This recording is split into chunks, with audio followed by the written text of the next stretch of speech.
box of socks. It's a box of socks. I was pointing at the fan. Oh, it's always on. It's always on. Has it always been on? Yeah. I feel like it's always We have on. really good production quality. Welcome to Just Kinda Loafin's Game of the Year Extravaganza. We play the game a little different. Or is it just kind of Manly's Game of the Year Extravaganza Guys. featuring Just Kinda Loafin and your boy Fresh 420? Look, if you haven't seen the guys from Just Kinda Looking and Just Kinda Loafin and Just Kinda Manly in the same room, what if they're all the same person? Hold my beer. Whoa. Going on a detective quest. Alright, boys, so we're doing the Game of the Year. So we never done one of these before. Actually, we haven't. We've planned to numerous times, but never actually did. But now we're doing podcasts anyway, so... That's peaking as fuck, dude. Alright, how's that? It's a It's because pecan. you're in front of it. It's a pecan. Pecan. Lean back. Get back on the Pick me up! Pick me up It's gonna pick you up inside no matter where you are. Okay, So this is... because this is a totally professional thing, I'm gonna just get right into it. Are we talking about each game as we say game? If you have anything to say about it, we can.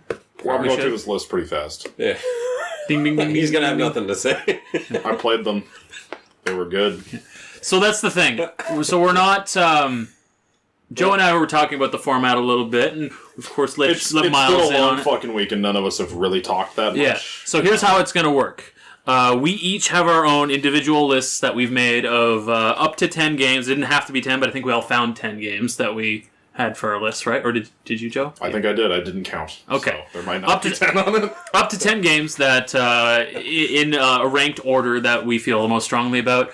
And that's where we're going to leave it. But That is 10 games. But I kind of came up with an idea as well where I'm going to be keeping track of all the games everybody mentions, and every time someone puts a game forward, it gets a numbered score based on where it is in the list. So if you gave a game rank number 10, it gets 1 point. If you give it a game number 1, it gets 10 points. So then based on what we all say and where we all rank everything, that's our group list at that point, where it's just like, okay, the game that gets the most points, that's our game of the year as a group kind of thing. Interesting. It's only science. I like your science. You're pretty good science. Yeah.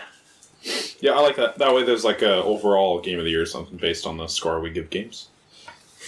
Nice. I imagine our lists are probably going to be pretty different, though. Yeah, so that's me. Like, there's going to be games that are tied for certain categories or certain like ranking levels, and that's totally It's going fine to by be funny me. if we end up having like 3 games that are all tied for first. Sure, That would and be- that's totally fair. I don't think, honestly, I'm not too concerned with having like, oh, this is the one game that gets da. But that game is World of Warcraft. Probably. Okay.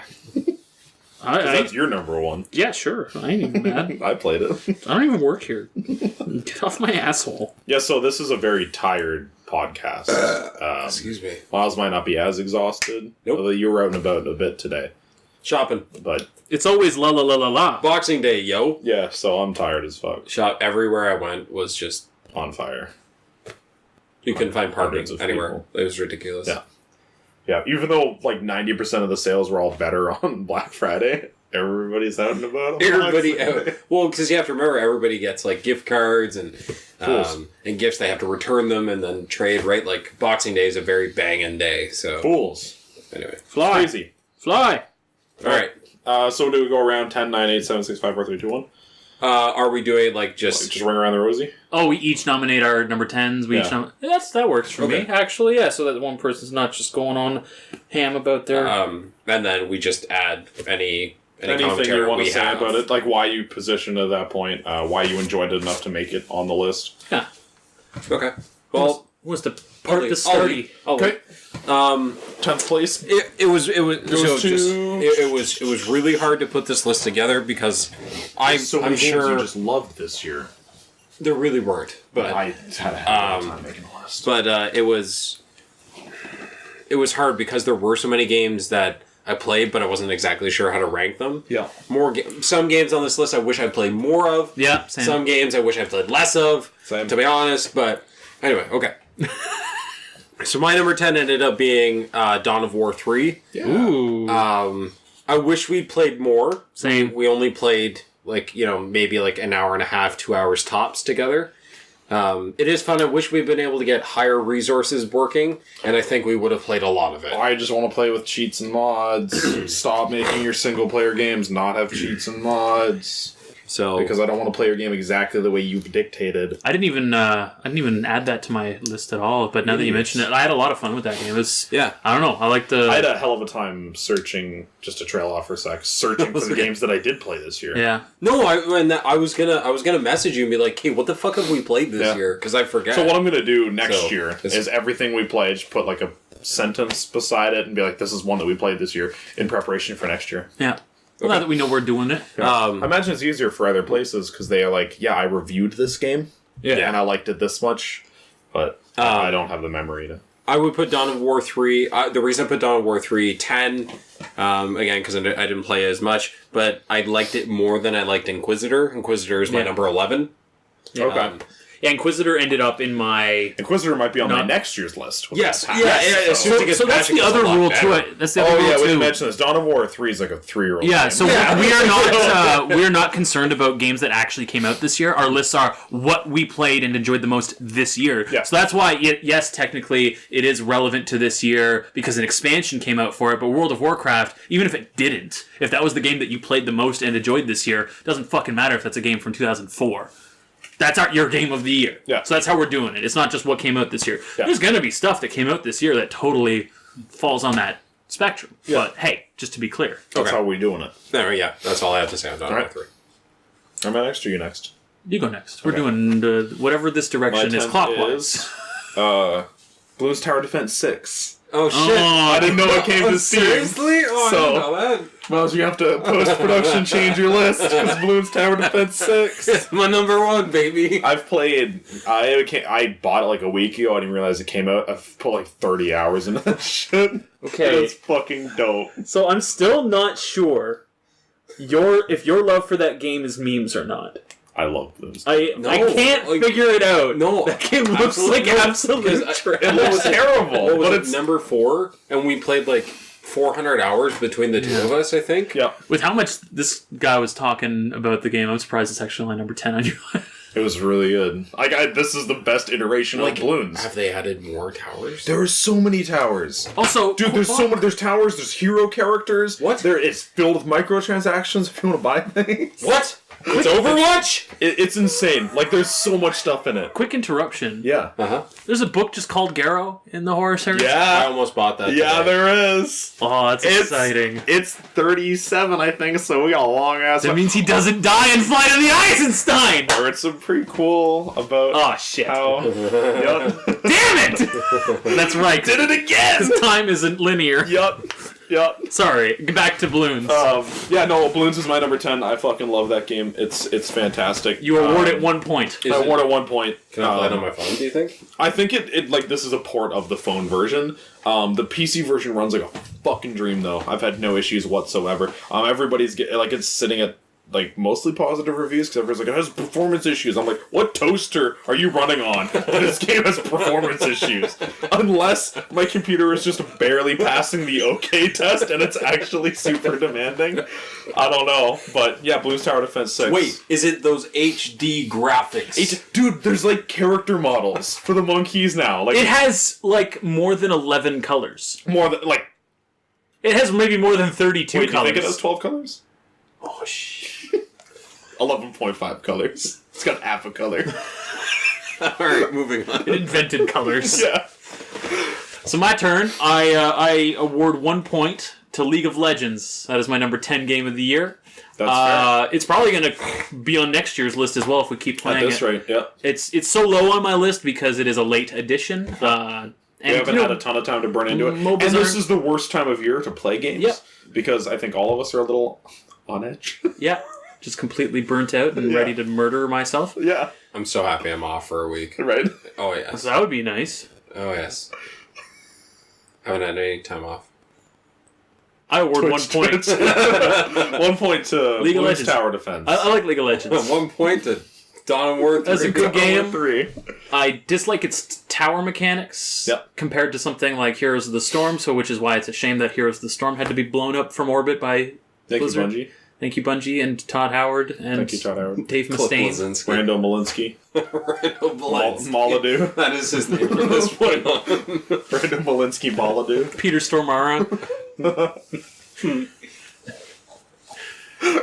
Yeah, I like League. It gets the number 10 spot on my list. Miles, what's your number 9? Okay. Number 9. My number What 9. do you give 2 points? My number 9 is Battlefield 5. Yep. Now, unfortunately, we didn't. We played. So 30 I don't know if minutes. that's Battlefield 5 or the Battlefield 5 beta. That's a good point. So Battlefield 5. I agree. That game is really close to being exactly what I want it to be, but it's far enough away that I'm livid that it isn't what I wanted. Yeah, absolutely. In the half hour to an hour that we actually ended up playing with Matt, I had a range of emotions. I was thoroughly enjoying myself and simultaneously being pissed off the whole time. Was it pissing you off? Was Pissing me off, Battlefield. It didn't even ask me if it could. It just started. It just started to piss me off. Uninvited, without consent. Yes. Hey, Miles. Yo. Can I piss you off? Pound me too. Yeah, no. I really like the kill time was fine in my opinion, but apparently they increased. They're switching it back. It was fine. I thought that we're going to have 2 servers, or 2 search things where it's like, you can have it one way or the other because we can't be bothered. Most people are going to be playing on the right one. It's like, hey, we can't figure out a good balance for our game, so what if we just split it up more and more? Are you telling me this team had just glued together previous Battlefield games and had no idea what they were doing? No. Because that's what it seemed like, and that's what had made They me know what they're most doing. excited, honestly. Aren't they Swedish? Swedish. They made the engine. They can make good engines. Achieved with dice. Achieved with Sweden. But yeah, I like that. Yeah, Battlefield 5. It was better than Dawn of War in the time that I played, but We will get back to it. It didn't For sure. deserve. To I will be buy any that higher. when it is $20 to $30. $39.99. Yeah, $29.99. I might buy it for that. It might already be that, and I'm not buying it. Hey, guys, We don't have money right now for guys, did you know that NHL 19 is $29.99. $29.99? And next year, dude, don't buy NHL right away. It's going to be on sale a week after and on Boxing Unless Day. it's a game from Nintendo or Rockstar or somehow THQ Nordic, it doesn't go on sale within months of its release. I was going to buy Darksiders, but it's not on the same Or it sale. does go on sale if it's not one of those. Yes, Anyway. I got you. Okay, yep, that's That's fine. your number 9? Yep. Okay. What game do you award 2 points for your number 9, Joseph? Assassin's Creed Odyssey. Ooh. I really enjoyed that game. I think we've talked a fair bit about Assassin's Creed Odyssey on this podcast. There was a main character in it. She's really cool. I give her a found 9 out a of female 10. actress to play her, I think. I'll show you after. Okay. Gal Gadot. No, she couldn't pull it bigger off. bazookas. She couldn't pull it. No, Cassandra's like Cassandra's No, I'm pretty saying quick. I want her to. Have Oh, I see. Okay, Bigger bazookas. bigger fun bags. Yeah. Oh yeah, bud. Banned from YouTube. But yeah, Odyssey's my number 9. What? She carries around bags that are called fun bags. Yeah, and she okay, never mind. Good. My number 9 that I award 2 points to Forza. is Hollow Knight. Oh, you played that? Yeah, I probably would have ranked it higher if I'd gotten around to finishing it, because I freaking love just about everything about it. I think if you had gotten to the ending, that would have been higher. Probably would. Oh. So I do intend to play more of that probably in the new year. I'll start over and probably try and get further. Yeah. I haven't played that. That is a game I want to play. It's really cool. I'm a big sucker for Metroidvania. Buy that on the Switch. Yes. Switch Yeah. version, runs really good, looks great on it. PS4 version's also fine. Yeah. But just having it portable's kind of what made it matter to me. Yeah, I was thinking like, yeah, buy it on the Switch. I'm like, your brother has Smash Bros. You're never touching the Switch again. Get your own Switch Maybe and get then it on Hollow the Knight. So it's kind of PS4. funny. So I bought Pokemon Let's Go Eevee. Yeah. And honestly, he played 7 hours of it straight. All right. And I was like, all All right. He's like, I really like this game. I was like, I've caught so many Eevee. My Pokemon meter is huge. sorry, aside from that. And the no. thing that I like about that Pokemon is, like, in the other ones, it was like Pikachu attack, and this one was like throwing Pokeballs at all of the Pokemon. Get in the fucking ball, guys! Shit! And it was just like broken Pokeballs and blood everywhere, and like corpses as far as the forest goes. But yeah, Pokemon Let's Go Eevee seems legit. Okay. So yeah, Hollow Knight gets 2 points. I like that game. 2 I want points. to play more of that game. Are you keeping track of the points and Oh, stuff? yeah. Okay, cool. Oh yeah, bud. Don't even get me started. question my dinger, bud. Yeah. Miles, Me? what Okay. do you award your number 8 slot for 3 points? All right, so this is where my list kind of starts to take a little bit of a weird twist and turn as I played a bunch of different games and I had a very hard time ranking them. You throw say Dota anything 2 about on your these? list. No, so my next game would be Smash Ultimate. Okay. at its core, it feels like the best Smash game Just they've based ever made. purely on the fact you've played it for longer than Battlefield. Yes. Yes, exactly. It's awesome. Initially, I was pissed off with the changes they made to Ganon. I started playing him. Getting used Honestly, to it. they made Ganon amazing, so I was just being a baby bitch. That's okay. Baby bitch. It looks great. The sound, I Didn't can't... Rick used to say that? Baby bitch? I don't know, maybe. Sounds like a Rick I know, I thing. said it like 2 weeks ago, and I was like, baby bitch. So I like saying it. again. Yeah, I can't stand the soundtrack though. If Trenton sings it one more time, I'm going to kill him. Like the main song Yes, for it? it's They've always annoying been bad. as I fuck. guess Melee was I okay. dislike it less than the Brawl one. I see. I don't even remember that one. It's burned into my skull. Well, this one's burned into my. And Trenton's like, I'm going to learn it on piano. I was like, that's awesome, Trent. Good job, buddy. So he's sitting and Don't ever bring a piano to this fucking household. he's got his Switch sitting beside his piano, and he's listening to it, and he's playing it as it's playing. I'm like, oh great, he's just teaching himself the fucking. I said teaching. Tatesing I'm himself. imagining him like hitting play, like, okay. Playing it on the piano. Yeah, Going back no, and that's it literally is. what he was doing. Glorious. As much as I he can hate- teach what himself, a hero. He can teach himself music by listening. Cool. Honestly, That's really he's impressive. incredible. Yeah. As much as I hate, like, the spot Nipples. Melee kind of has, It had the best soundtrack. I don't like the people who like Melee, No. and therefore they've ruined it for me. I don't hate Melee. I do I still hate the have... people that play Melee. Exactly. We were riding this thing But for they've- 3 years now. They've ruined it for me. soundtrack? I can't, the game. That main theme for Melee, though, I still really love. It's so good. Yeah. They did a really good job with that, and Yeah. I can't begrudge it that. Yeah, like Well- years later, like when I think of Smash, that's the theme that Yeah. I think of. Well, it's kind of funny because we talked about this kind of briefly. I think in one of the podcasts was like people who like Melee. It seems to be unjustified Super, because they like, seem to douchey like, elitists. like. How do you not realize that game is full of fucking I think they like the fact that it's so glitches, broken. right? Like you I can. think it's the same Those are reason. things they use in... no, I know, right? I But think it's the same like, reason people gravitate to stuff like Dark Souls. It's like, yeah, this game's broken as fuck, but I can do cool things with it being broken. absolutely, yeah. And from somebody on the outside looking in, someone who doesn't spend like a ton of time playing World of Warcraft, never mind. But a game where you can abuse mechanics, I'm like, I get that. I see why you're crazy into it. Keep going. Power to you. I can't do it. And don't fucking talk to me about it because I can't pretend to care.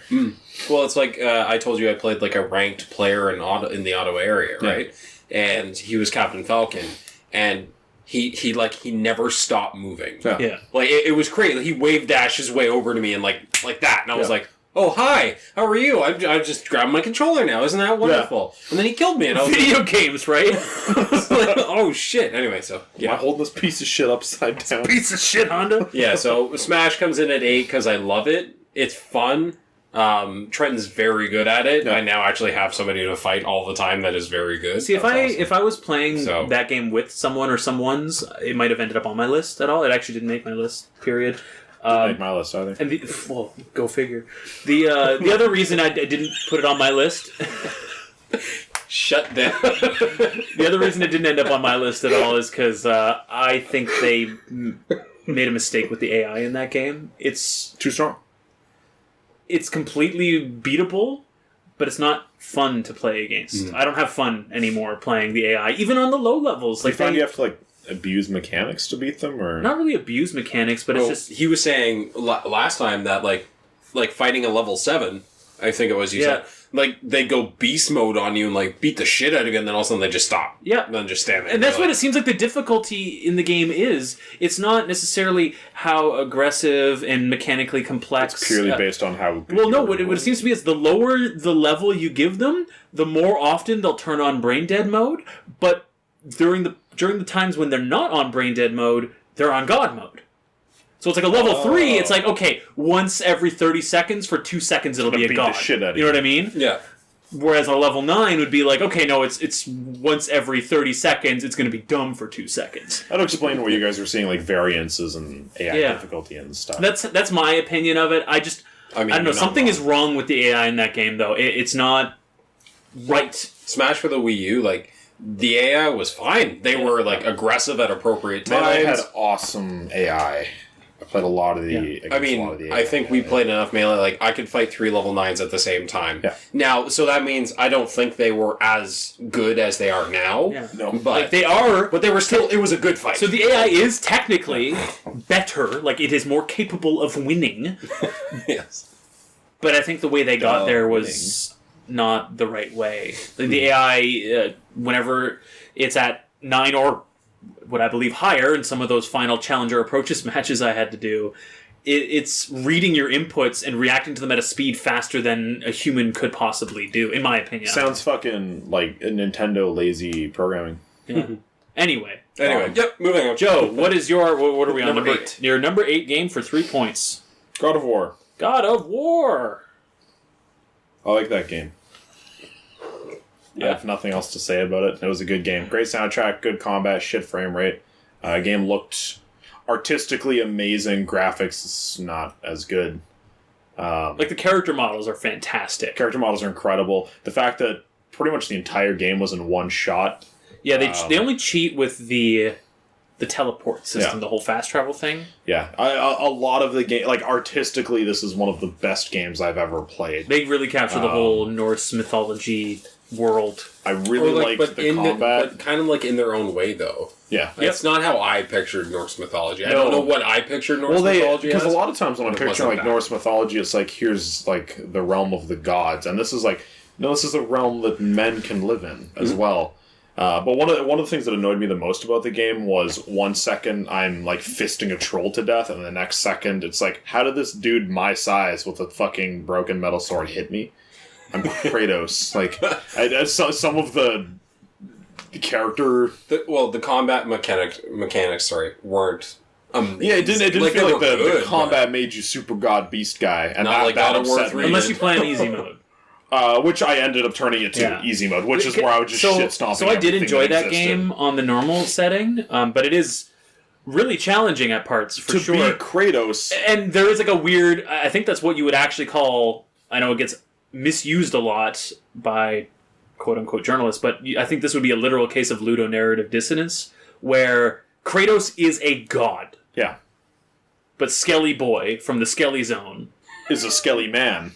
Slaps you twice and you With fall a over on skelly your back bone. titties. Because if you play, especially if you play on the difficulty, what is it called? Give me God of War. Like, this is the difficulty it's meant to be played. It's like up a few I might notches. get bitch slapped by bones. It's like, wait a minute. I'm not the God of War if I'm getting slapped around. Yeah. It's on easy mode if it's like, yeah, I punched you once and you exploded. It was the same kind of thing with Wolfenstein. Like, you drop that to easy, now you're BJ Blazkowicz, annihilating Nazis. Yeah, and they always do that in these types of games. They did it in that one for sure. Yeah. And by calling it Give Me God of War, they imply it in this, where it's like, this is the difficulty. It's meant to be played on. This is, like, for the true. It's like... This is some untested bullshit. But this is at odds with the character and the story you're trying to tell. How is BJ this unstoppable Nazi killing machine? I'm dying of 3 bullets every corner I turn because auto-aimbot Nazis are just ringing my dinger. Auto-aimbot Nazis. So, no, they're auto-aim. That's a hashtag for later. I had enough complaints about God of War that it didn't climb higher on my list, but things that I did like made it to the list. Like, it was an awesome game. Gets 3 points. 3 points to Gryffindor. What's your number? Gustav? 3? My number 8 for 3 points is Monster Hunter World. Get that I shit off your completely list. forgot about that game. No, fair enough. God. Y'all fools. Not fools. Oh, man. I forgot that game came out twice this year. Dude, I was having a ton of fun yelling Batista Don when we were running through the forest. Oh my god. I had a riot for 90% of that game, but the 10% of it that upset me. Well, so we played... Oh, it really The day that upset game... you. really The day that game came out, we tried so hard to enjoy it as a group. Yeah. And it just didn't want to at all. And that game still has... It had Japanese co-op in it. It still has some of the most Japanese co-op of a game, in which, like, oh, well, you can't join this mission off the start, but when you get to this point, you can call them in. Anyway, Japan. both of y'all dropped that game like a rock after that. I mean, literally got rid of it. Miles kept playing. Technically, I got all the way to Nergigante, and then he won Hitman, and I went, fuck this. So I kept playing on my own past Nergigante. I got into like the end game stuff and played a bunch of that. Wait, I did that Nergigante's not the end game? He's like the last boss of the main... But he's already killing me in one hit. How do they get stronger? He's the last boss of the first main stretch, but then you hit like higher level guys. And, Oh, that's right, because you fight the dragon unicorn thing, right? Yeah, and then there's like lightning. Then there's like And a it's got, god like, beast end thing. game, like, loot grind. And then there's higher tiers of the same monsters that are like a different color with elemental effects and stuff like Did you that. get higher tiers of the same armor that's same different colored bullshit? Hell yeah. Did you get the higher tier of Nergigante?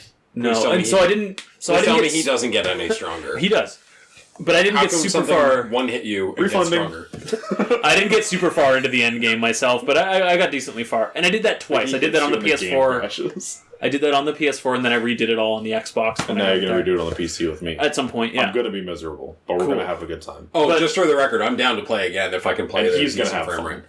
I really enjoyed my I'm going to time. be angry. Except for one. I didn't... Did you guys ever fight the bone dog? What was it? Was it the after skinless the dog? moth? Yes, you know what I'm talking about. Was it after the moth, the third boss you fought? Yes. Then it's Yes. further than I got. What was it called? I don't remember its name. Bone dog? Sure, but it's the skinless dog. Bone dog.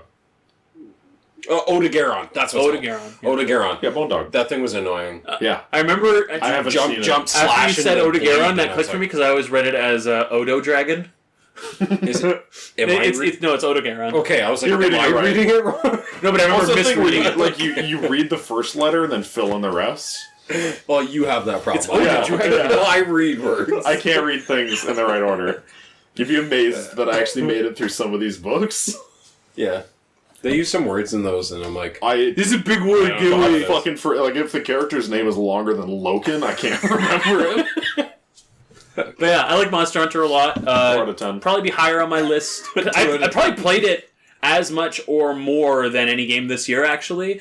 But I never engaged with the co-op aspect of it beyond that one night that we tried to do it. well, You didn't have it's a 'cause riot? it was stupid. Yeah. Like, sometimes it just didn't work. Like you were saying. Thank you. For the And book. there were other games Japanese that co-op. I enjoyed more overall. That game looks amazing. I love the way weapons feel in that game. I love the whole aspect of tracking the monster down, and it doesn't have a health bar, but you're paying attention to the way it's parts of it are blowing off or it's starting to limp and stuff. It's like, okay, now you can now drug it and kidnap it rather than kill it or whatever. It's I just want to kill things. Oh, yeah, that's right. You could do that. Yeah, we're not drugging anything. We're killing them all. I don't know. I don't think of it as the humane thing because you think about it, you get more materials whenever you kidnap them. So that means that you're keeping them in captivity and keeping them alive and slowly shaving parts off of them. That's taking up valuable resources from the people at home. I had a ton of fun helping out Flaming Godzilla, and then Nergigante showed up and ruined my fun. 4 out of 10. That's your 8, though? That's 3 my 8. points? Gets 3 points. Okay. I enjoyed my time, seriously. No, I really like Monster On to Hunter. 9. It's funny that I forgot. So what about do you give 4 points for your number 7? Okay, so I love MOBAs. I do. I do. You can't tell me I'm wrong. But I got League at 7. And the only reason I say it is because I wish we'd played more again. This is where, again, the list was weird because I was like, Yeah. I really like League. I put some money into League. I got some characters I like being them. I love playing with you guys. I love strategizing and stuff. And I love League. I wish we'd played it, honestly, from the start, but the community was so toxic when we were playing. It hasn't got any better. We just don't play competitive now. Toxic gamers. Gaming journalism. But, Plus. yeah. It looks good. It runs well. Character It's good enough designs to out do of a the world. benchmark Out off of this of. world. The KDA stuff made me really happy. Yeah, I just want more K-pop and lizard girls. Lesbian lizard girls. Yeah. They don't have to be And lesbian. lighthouses. And lighthouses. You know, and then the different classes and stuff, although it seems to push a heavy tank meta, which is Yes. For bot. But whatever. They'll No, like for the that's meta. the whole game, yeah. They'll probly just change the meta with a patch one day. yeah, and all of a sudden all the support know what? characters will be the strongest ones. You know what? That's more than we're ever going to get for heroes. So, by default, League of Legends wins. Goodbye, Xbox. Yeah, that's it. That's all I have. That's good. So you gave 4 points to League of Legends. That's now sitting at 5 points. What have I said? My number 7 was League of Legends. It's not. It's Dark Souls. Dark Souls 3? 1, 2, 3, 4. Dark Souls Remastered? Or Dark Souls 3. Dark Souls 3 with mods. With mods. I fucking hate that game without mods. I hate all Dark Souls games without mods. Except for Bloodborne. That's not a Dark Souls game. That is fair. a Souls game. I think FromSoft It's not a Dark Souls game, it's a has Soul. no idea what the fuck they're doing when it comes to making games, and people just fucking suck down whatever they shit out. Like Red Dead Redemption 2. Thank you, Rockstar. You're welcome. For that Wait, I'm not kind Rockstar. It's funny, my display favorite of gap kicks. FromSoft games are Demon's Souls and Bloodborne. Yeah, the ones where they had people telling them what to do. It's true, Well, actually. Those are the ones they didn't make in a vacuum. Yeah, because Dark Souls is vacuum. I mean, and I know they're that generally Demon's shit. Souls was the first one and their first project, right? Like that they were tackling at this style of a game at least, right? Well, And it's for the generation, they were doing games on like the PS1 and 2 that had But they some weren't. similar. Were It was they like like the this? Kingsfield series. It Oh, was like first person. Yeah. It's not the same, but no, there's kind of. There's some yeah. carryover. Yeah, like it's extremely hard and and there's just some thematic similarities as well. Is my understanding. I'm not super familiar with them. I see. but- Well, I remember saying to you a long time ago when I saw the trailer for Demon's Souls the first time, and like, you that know, was one of those things that made me get my PS3. It showed the That and character. Mag. It showed the character, and he or she turns around and looks up, and it's just that giant dragon. I was With like the four sets of teeth. yeah, I was like, oh man, that is so cool. Yeah. And then I remember playing it and never getting past the first area. It was because hard. it was hard as fuck. And you it know? ran like piss. Like, I didn't pay too much attention to performance, but I knew for a fact when I went from Modern Warfare 2 to Demon's Souls, I was going to a lesser game. Something's fucky here. Yeah. Anyway. The thing that got me to get that game was that cinematic trailer Yeah. / intro video and that music that played in Yeah. it. Yes. The oh, Yeah. oh. Powerful orchestrated tracks, when done correctly, Ugh, can be incredible. some good ass. Yeah, so Dark Souls 3 with infinite carry weight, so I can wear whatever I want. Infinite souls to purchase whatever I want. Infinite stamina. So you and can fight infinite- whatever you want. So I can fight whatever I want. And infinite magicka, so I can light Everything a blaze you want on whatever fire. I want. Made that game But absolutely not incredible. health. That is too far. No. If No, I die... Yeah, no, there were still some bosses that I went up against where I was just like, man, I'm just shit at souls. I just got like, demolished against a few times. How'd you do against the twins? Which one were the twins? Or, sorry, the brothers. That wasn't too hard. Infinite magic. Dodge, fire, dodge, fire, dodge, fire. But there was... The High King, right? The Dragon Boy? that was a pain in the ass. Because fire was missing, so I switched to swords, and then he just lightning stabbed me. So that was fun. He lightning stabbed me with his lightning spear. Eldritch was... Aldrich. Aldrich. Magic. That's where I stopped playing the Magic asshole. the skeleton thing? No, the wizard on the slug pillar. Keeps throwing magic and arrows at you and stuff. Yeah. I just literally ran at her and beat the fuck out of her with my sticks. That's so much poise. It was amazing. could That's not where I be stopped staying. playing the game. And see, the game gets way better after That's that. Well, 'cause I liked Dark Souls 3 up until that mods. point. Because right Yeah, I'll after that probably- is the dancer, is it not? Right after that, yeah. Which we did prior to. Yeah, so with this mod thing, I just went in and beat the fuck out of the dancer. Because I turned in infinite health, because I wanted to kill her right away and get her clothes. So you have to hook me up with those mods one day and I'll play it. Yeah, they're really cool. Yeah, so the DLC for Dark Souls 3, Is it cool? the Ringed City is the best expansion, second best expansion they've done for a Souls-esque game. Bloodborne still has the best expansion. Absolutely. Probably for a game at this point. I think it's my favorite. Yeah, Like that the or old, the probably old look out for Hunters. Fallout That was 3. that was dope. Yeah. But yeah, so Dark Souls 3 with mods on my list. You know what? I'll make a note of that. Dark Souls 3 with mods Yes. is your number. Without mods, I despise the game. I played it to completion. You know, actually, I think after I fought like the last boss before the Fire Shrine or the Firelink Shrine or whatever the fuck it was called, the Soul. Yeah. Right. I was like, man, can The this final game get boss in that any game is harder? brutal. Yeah. Yeah. Well, you thought it was the final boss, but the final boss is the sword turns into the Fire Soul thing, right? Was it the Dark Souls of Dark Souls bosses? Basically, but no, it's just like from Dark Souls. Like you hear the jokes, like people are like, I never knew how to parry until I got to the final boss, and then I parried the fuck out of him. And That killed was him. me. Like it was the same kind of fight. I was like, man, it's a good thing I brought a shield. Ping, stab. I'm like, fuck you. Like it was really easy. Did you fight had him? a shield that could not parry, but I did have the The biggest stick you could yeah, find. the big lightning dragon stick where it's just like, and it staggers everything. It's amazing. So, yeah. Sorry. Dark Okay, Souls. continue. My number 7 game for 4 points is Nier Automata. Game shit. Finally got around to playing that game this year because it came out on Xbox. I really enjoyed that game. Did that come out this year as well? No, it came out on P4 last year. You want to, put a whole year into perspective. You bought the game on the Xbox. Which I no longer have. Yeah. Yeah. I got a computer. I played it to completion. On the But yeah, I really like that game. I really like that I game. can't stress how much I like Yeah. that The game. way I it love it. switches gameplay mechanics on the fly from being a shooter to an action game, the Being an Earth rabbit holes it goes down with the story is really great. I love the the cult robots. yeah. So I didn't make it very far. We will become as gods. I didn't make it very far in Nier Automata myself, but I have seen most of the endings and a lot of context for them and things. So I I don't didn't think- play it myself because I didn't have fun with the combat. I'm not going to go as far as to say it's it's got one of the best stories ever. It's got a good story though. I liked the story. Yeah. I liked it a lot. I liked how the game contained its own sequel, Yeah. which is pretty cool. It's like you play through the game, and it's like, oh, you can play through the game from a different perspective. Oh, that's neat. That's enough, right? It's like, yo, what if you played the next game now, too? And it's like, oh, Fucker. sweet. So that was neat. The combat was a lot of fun, depending on how you set up your character, right, with your weapons and mods and stuff like that. So I take it you didn't just slash death everything like I did? Kinda, I but... bet I can find mods for that. Oh, yeah, and make it really fun. Yeah. Well, I just mean less clothing. That's all I need. Also that For A2, though, not 2B. The 2-butt mod.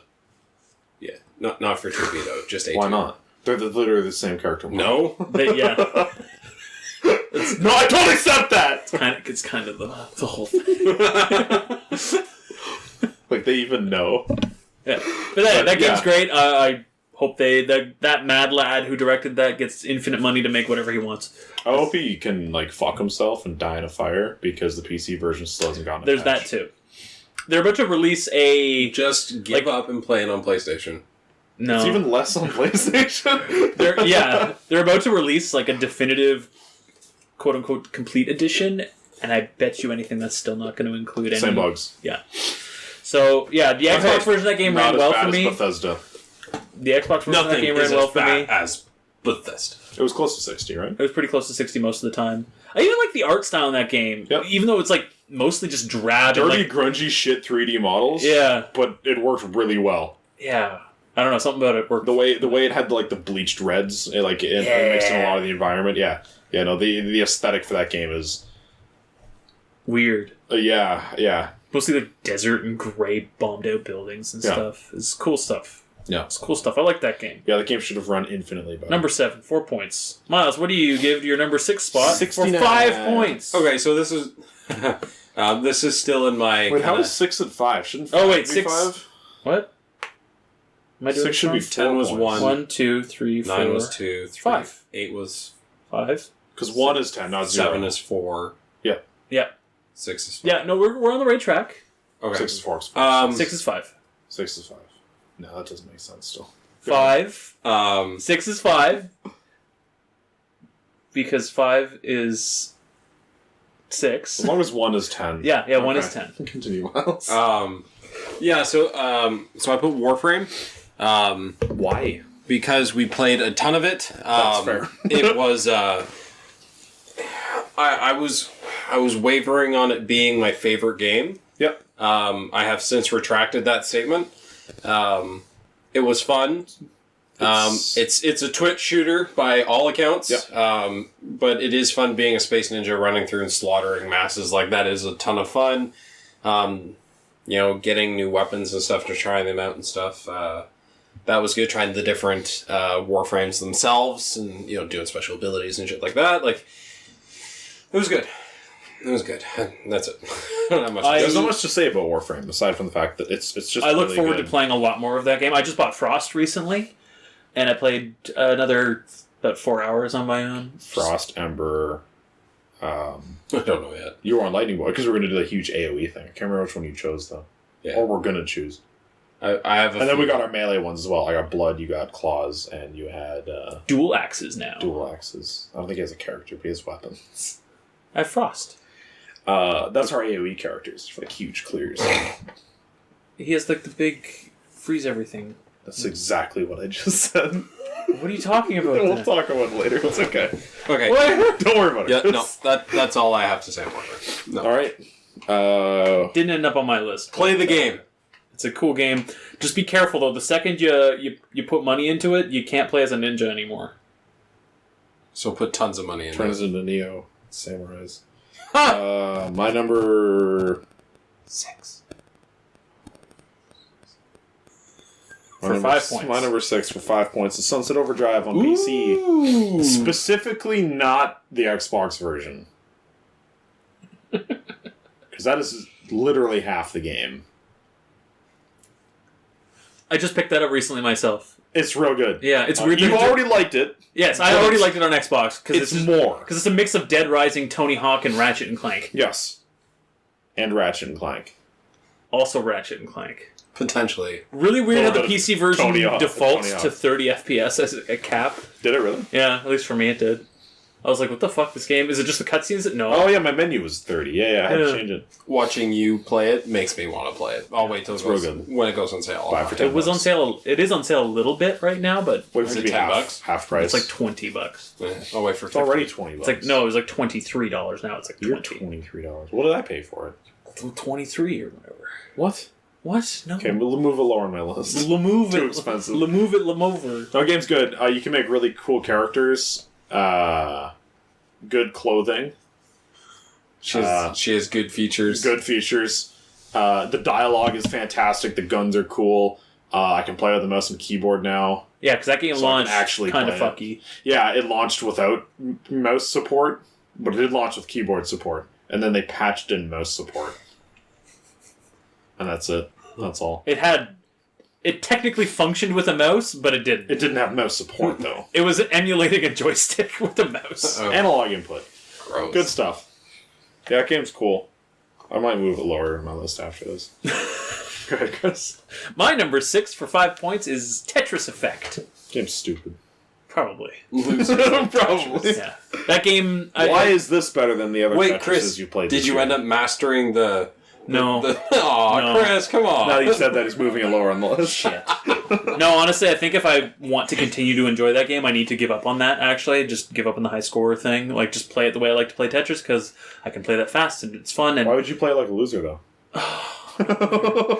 So, but yeah, I've explained this Roasted. before on previous podcasts. That game is the Forza Horizon of Tetris games. It's just Yeah. a feel-good, high-energy, Best soundtrack, beautiful, best amazing cars. soundtrack. Just good stuff, good times. Good voice acting. Feels good, looks good, runs amazing- good. It runs good. 47 FPS. And they did a somewhat recent update that made it so that you can zoom in by default. Set your default zoom in to like maximum zoom in, so you can actually see things better in it. So that's good. I was kind of hoping you were going to say a feature where like zooms in when you drop stuff. So So Tetris Effect, 5 points. 5 points to Tetris Effect. Okay, hold on. You talk about that. I gotta grab my phone charger. My phone is Okay. By That's just in my jacket. 1 second. Tetris Effect. So yeah, I guess in case you're listening to this without having listened to previous, Podcast. just kind of loafins. Miles. A, how does. dare you? B, Listen to all of our other. I love you. C, I'll what I shut was you trying to down. do was I was trying to learn how to T-spin properly, because what I was finding... Explain T-spinning to me. Well, so I'm getting there. What I was finding in the Tetris Effect is that I know I'm playing, in my mind, perfectly. I'm getting nothing but Tetrises, which is the 4 line clears at once, where you leave that one kind of hole on the side and you get your line pieces in there. I can do that very quickly. That's called a Tetris? That's called a Tetris, when you use a line piece to clear 4 That's lines what at the once. name of the game is. Yes. Whoa. Okay. So what I was trying to do, after I ran into a wall of, like, I can't get a high enough score to get, like, the perfect star rating or the double S rating or whatever it was, it's like, oh crap, people are doing T-spins. What a T-spin is when you make They these... took the bug from the game. It was a bug at one point where made it the the only mechanic you can do to get a high score. I must have So you have to make this bizarro hole. Wait, if I plug this into the computer, will it stop the Elgato from working? No, because it's not an audio device, right?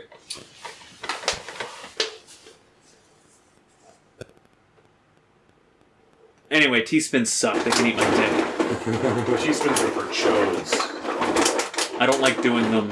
It feels like I'm playing the game wrong, because it is a bug-based mechanic that has now been made official. It's really stupid. That would just be like if they took all the bugs from Melee and just carried them forward. Oh, weird. Oh my god, don't say that. What? Like being able... I don't know where my power adapter is for it. Okay, well, my actual... Oh, it's beside my bed. Hold on. Okay, you start talking about your next game. Okay. So your number 5 game for 6 points. So my number 5 game comes in as Dead Cells. Dead Cells. No, I played it on... With or without fish? I'm going to need you to unplug this from under there after, though, and give it back to me, because I can't get under the table anymore. Yeah, that's fine. No, I'm going to do it. Thank you. I'm also going... Dead Cells. Full disclosure, I'm unplugging this lamp. Why? It's going to get dark. Dude, when it gets dark, we get crunk. That doesn't get Okay. I don't want to get crunk with you guys. Why? I don't know what it means. Isn't that the guy from Emperor's New Groove? That's Kronk. I'm gonna get Kronk. Wrong level, Kronk! Wrong level! Pull the lever, Kronk. Okay, thank you. Dead Cells. Okay, so Dead Cells. It's kind of... I guess it would be technically the first kind of game that I ever played like that. What would you class dungeon crawler, right? Roguelike. Roguelike? A run-based roguelite Castlevania style game. Because it's not really Castle...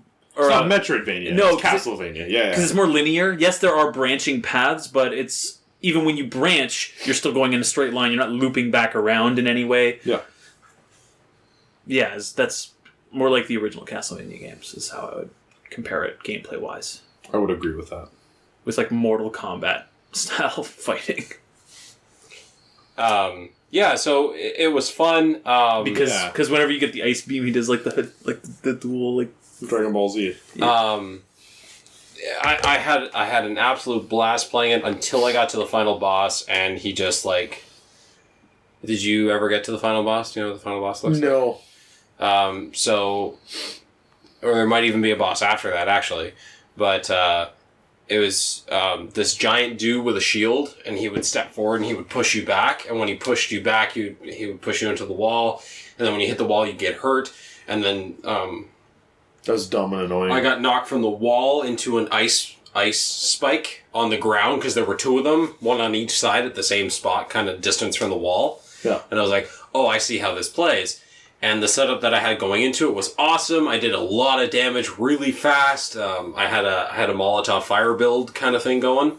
So I was just burn. And I didn't do enough damage fast enough to Didn't do a good job. mitigate how fast he fucked me. Like, Did it his was shield block your tops? No. That's good at least. And then on top of everything, I think it's the first boss where you have ads come in as well. Oh, and I was like, freaking... well, that's kind of fucking annoying. Like, I have to deal with him, and now I have to deal with the ads too. I need more Tovs. Anyway, so yeah, if it hadn't been bullshit like that, it might have even been higher on my list. But it's at 5. Kind of died off at a stupid thing. It made me stop playing because of that fight. I was like, I'm not doing this anymore. That'll usually like cement a game at a certain point. Like, yep, I'm done with that for now. All right, Joe. Yep. Your number 5 game for 6 points. What did I just say? Sunset Overdrive. Dusk. Ooh. Dusk is really good. So that game, describe that game. I don't know what that game is. Or should I describe it? I don't know how to describe it. I don't because I didn't play a lot of those older games. It's like Quake 1. And that's the one that like low poly, high speed, first person shooter. Yeah. Carry all your weapons, sprinting around, hip firing and everything. It feels just really good to play. Like, aesthetically... It's all like horror I love the visual. But yeah, it's dark, it's horror. The soundtrack is fucking fantastic. When it's there. Kill the non-believer! I don't know if I heard much of the dialogue in the game. It's what those like KKK looking dudes that hurl fireballs at you say. The game starts with you literally trapped in a basement with 2 chainsaw dudes, and you just have a couple sickles in your hand. Oh shit, that game! Yes. That looked cool! Yeah. You're like, I immediately panicked and dug underground and... Wait, you can dig underground? No, there's like a hole in the wall. Okay. With a gun in It's it. like, whoa, are there mechanics in this game? I don't even... Yeah, once you got the gun, the game changed a lot. Yeah. Right, I kept running out of bullets. I played a bit of the single player. I played a fair bit of the multiplayer with a friend, though. And that was a Was it like bot matches? riot. Or just playing against each other. Okay. It was pretty fucking awesome. I don't know. I missed the era where these games were huge, so I didn't get to play them, and it's cool. Arena shooters. It's cool to experience it in a working fucking condition on it, where I just hit play and it functions. I don't need to go through compatibility bullshit and. I didn't use them, but I like the graphics filters it has, where you can put on like the swimming vertices, Yes. like PS1 effect, where everything looks all like it's made of floating chunky pixels and I shit. played around with a few of those and kind of just settled on the default graphics. Just in a the end. clean, low poly look is cool. yeah. I like that. But I really like Dusk. Great soundtrack too. Yeah, it was one of those games, like, even in the multiplayer, I don't know, I kind of just turned my brain off and played a shooter, and that's exactly what I needed this year. Because there was fucking none of that this year. Yeah, you didn't have Doom. Yeah, there's no Doom. And Doom Eternal's canceled, so Okay. that's my 5. My number 5 for 6 points is Spider-Man. Game shit. Yeah, probably. Didn't even, Probably. I played a lot of it and didn't even make my... I really like that game. Yes, it runs at 30 FPS, but at least it's stable. Looks amazing. It's probably my favorite Spider-Man story I've ever experienced in something. Like, Versus movies and comics. versus as well. movies. Not that I have a lot of familiarity with comics and stuff, but I really like the story they told, the way that they treat the different characters. Like, Dr. Octopus isn't Dr. Octopus at the beginning of the game. He's Otto Octavius. He's Dr. Rocktopus. Dr. Just Rock plays and metal Sock'em music. robots. Combat felt good, even though it's derivative of the Asylum games. I think it moves them forward, though. I think that does justice to that formula. It seemed like the Asylum games took a sidestep and was like, okay, let's have some vehicle stuff in it. Yeah. Rather than continuing to push their combat forward. Yeah. And then it just... Not that it was bad. I liked them. It felt really good to just feel like Spider-Man and swing around the city. The swinging is my main concern. If it's not like Spider-Man 2... But no, the swinging did feel good.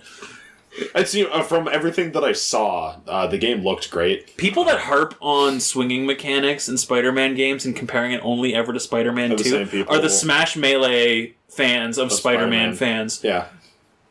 Because it's not that they're necessarily wrong, it's that they're insufferable. Yes. It's like the people that won't shut the fuck up about WoW Vanilla. Which Yeah. I'm endlessly excited for. I'm sure I've brought it up enough times. Yeah. They're the same type of people that... Well, it's funny you say want that, Sunny 'cause D and not you really orange haven't juice. you really haven't brought it up that much. Like, I think you I'm- mentioned it in passing once, and that was Like, since Doom Eternal got canceled, it's the thing that I'm most excited for next year. But I'm going to play it, and I know it's a miserable, insufferable way to play a video game, and that I recommend it to nobody. Just as a heads up, the reason we talk about Doom being cancelled is because it's going to be on Bethesda Net. Yeah, they didn't cancel it for PS4 and Xbox. Yeah, It's still coming out there, but the PC version was canceled. they blew it up. It's on Bethesda Net only. They nuked it from orbit. Yeah. Yeah, Todd Howard himself took a giant dinosaur-esque shit on it. Well, it's because you ran out of room in your arms for all of his beers he wants you to hold. Yeah. It wasn't hold my beer this time. I was like, I'm going to shit on your game. Literally. Literally. And now that's all over YouTube. So Miles, Todd Howard shitting dinosaurs. Miles, what is your number 4 game? All for right. 7 points. all right. That's 7? That's where the list gets a little bit more intense. Dota 2. Just kidding, not really. It is Dota. I put God of War at number 4. Ooh. I did play, 60 to 70 hours of it. I did not finish the game. Played some God, played some more. I really liked it, although I did play it on baby mode, so... Best way to play. Because then you're Kratos. You played it as the God of War. yeah. You were punching guys out. You didn't play it as a random axe guy lost in the woods getting killed from Skelly Boys. Followed around by this lost child. Stand back, son. Skelly Boy kills him in one hit. Okay. No, it was fun. I think the engagements that I enjoyed the most were any fight with Baldur, just because it just became this intense punching It was match. Dragon Ball Z. Honestly, it was just a Dragon Ball Z game. Yeah. And I was like, this is really cool. It was kind of cool to see, like, a god who didn't, like, fear Kratos, right? Like, he was just like, fuck you, I'm invincible, so you can't kill me. And then Kratos proceeds to kill him twice. That initial fight with him... yeah. Well, and then he actually kills him a third time, right? That initial fight with him is even cooler when you realize that Baldur thinks Kratos... Like, Kratos thinks Baldur knows that he's a god who's fled from Greece. Baldur thinks Kratos is a giant fleeing from the gods of Asgard. Yeah. Everybody's wrong and they're fighting. Yeah. It's like the GTA multiplayer. It's just everybody's just fighting everybody. It's a great analogy. No, but then, like, on top of that, like, the soundtrack was great. The game was very aesthetically pleasing. Lots of good particles in that game as well. The combat, I still kind of have issues with. It was a little sluggish for my liking. Yeah. Considering that God of War 3, I hit square and I fled all around like a motherfucker. You become a meat tornado. Yeah, honestly, you do. And, like, you could kill, like, 30 enemies like that. You know what I mean? But you never got C4. No, you're right. I did not try and kill Zeus with C4. Zeus! I swear to God you did that. Find the episode. It's there. I believe you. I just don't believe you. I just don't believe you. Yeah, I was really disappointed that I didn't get to fight Thor, though. He was the guy I was looking forward to fighting. God of War 2, Thor, and then Odin, right? Yeah. Yeah, because, like, I mean, obviously it pays homage to Thor at the very end of the game, right? Where you open up the door and it's like, motherfucker, that's Thor. Like, what a little dinky hammer! Like, good luck, Kratos. Like, you're gonna need it, kind of thing. But I hope hey, he shits on Thor. I hope it's a cutscene. And he just punches him in the dick and he dies. Just over and over again. Yeah.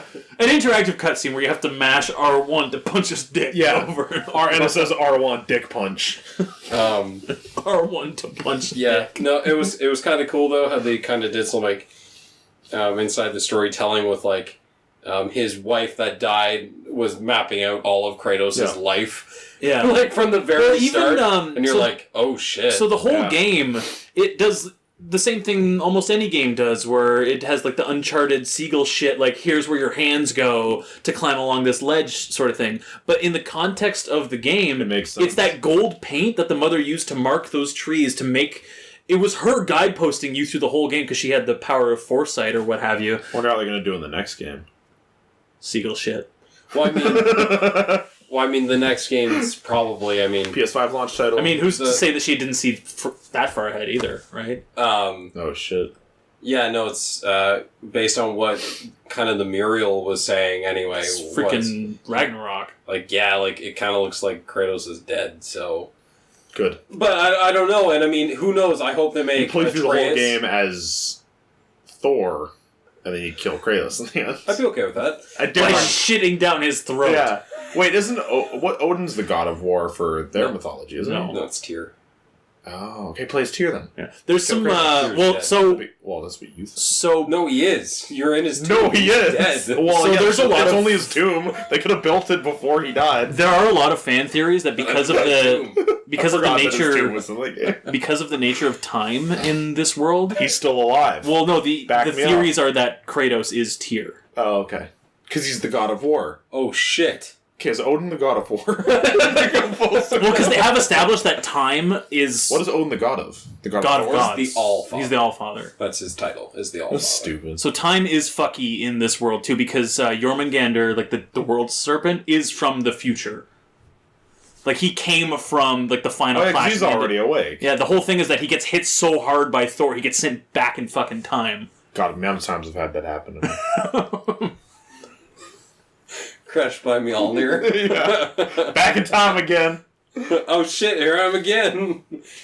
Here I go killing again, back in time. But yeah, no, so I would be very interested to see how they do the next God of War game. God of 5. I'm kind of hoping that you get to play majority of it as Kratos. Yeah. And then it kind of like... What if you play like most of the game as the leper and then you're Tyr? No.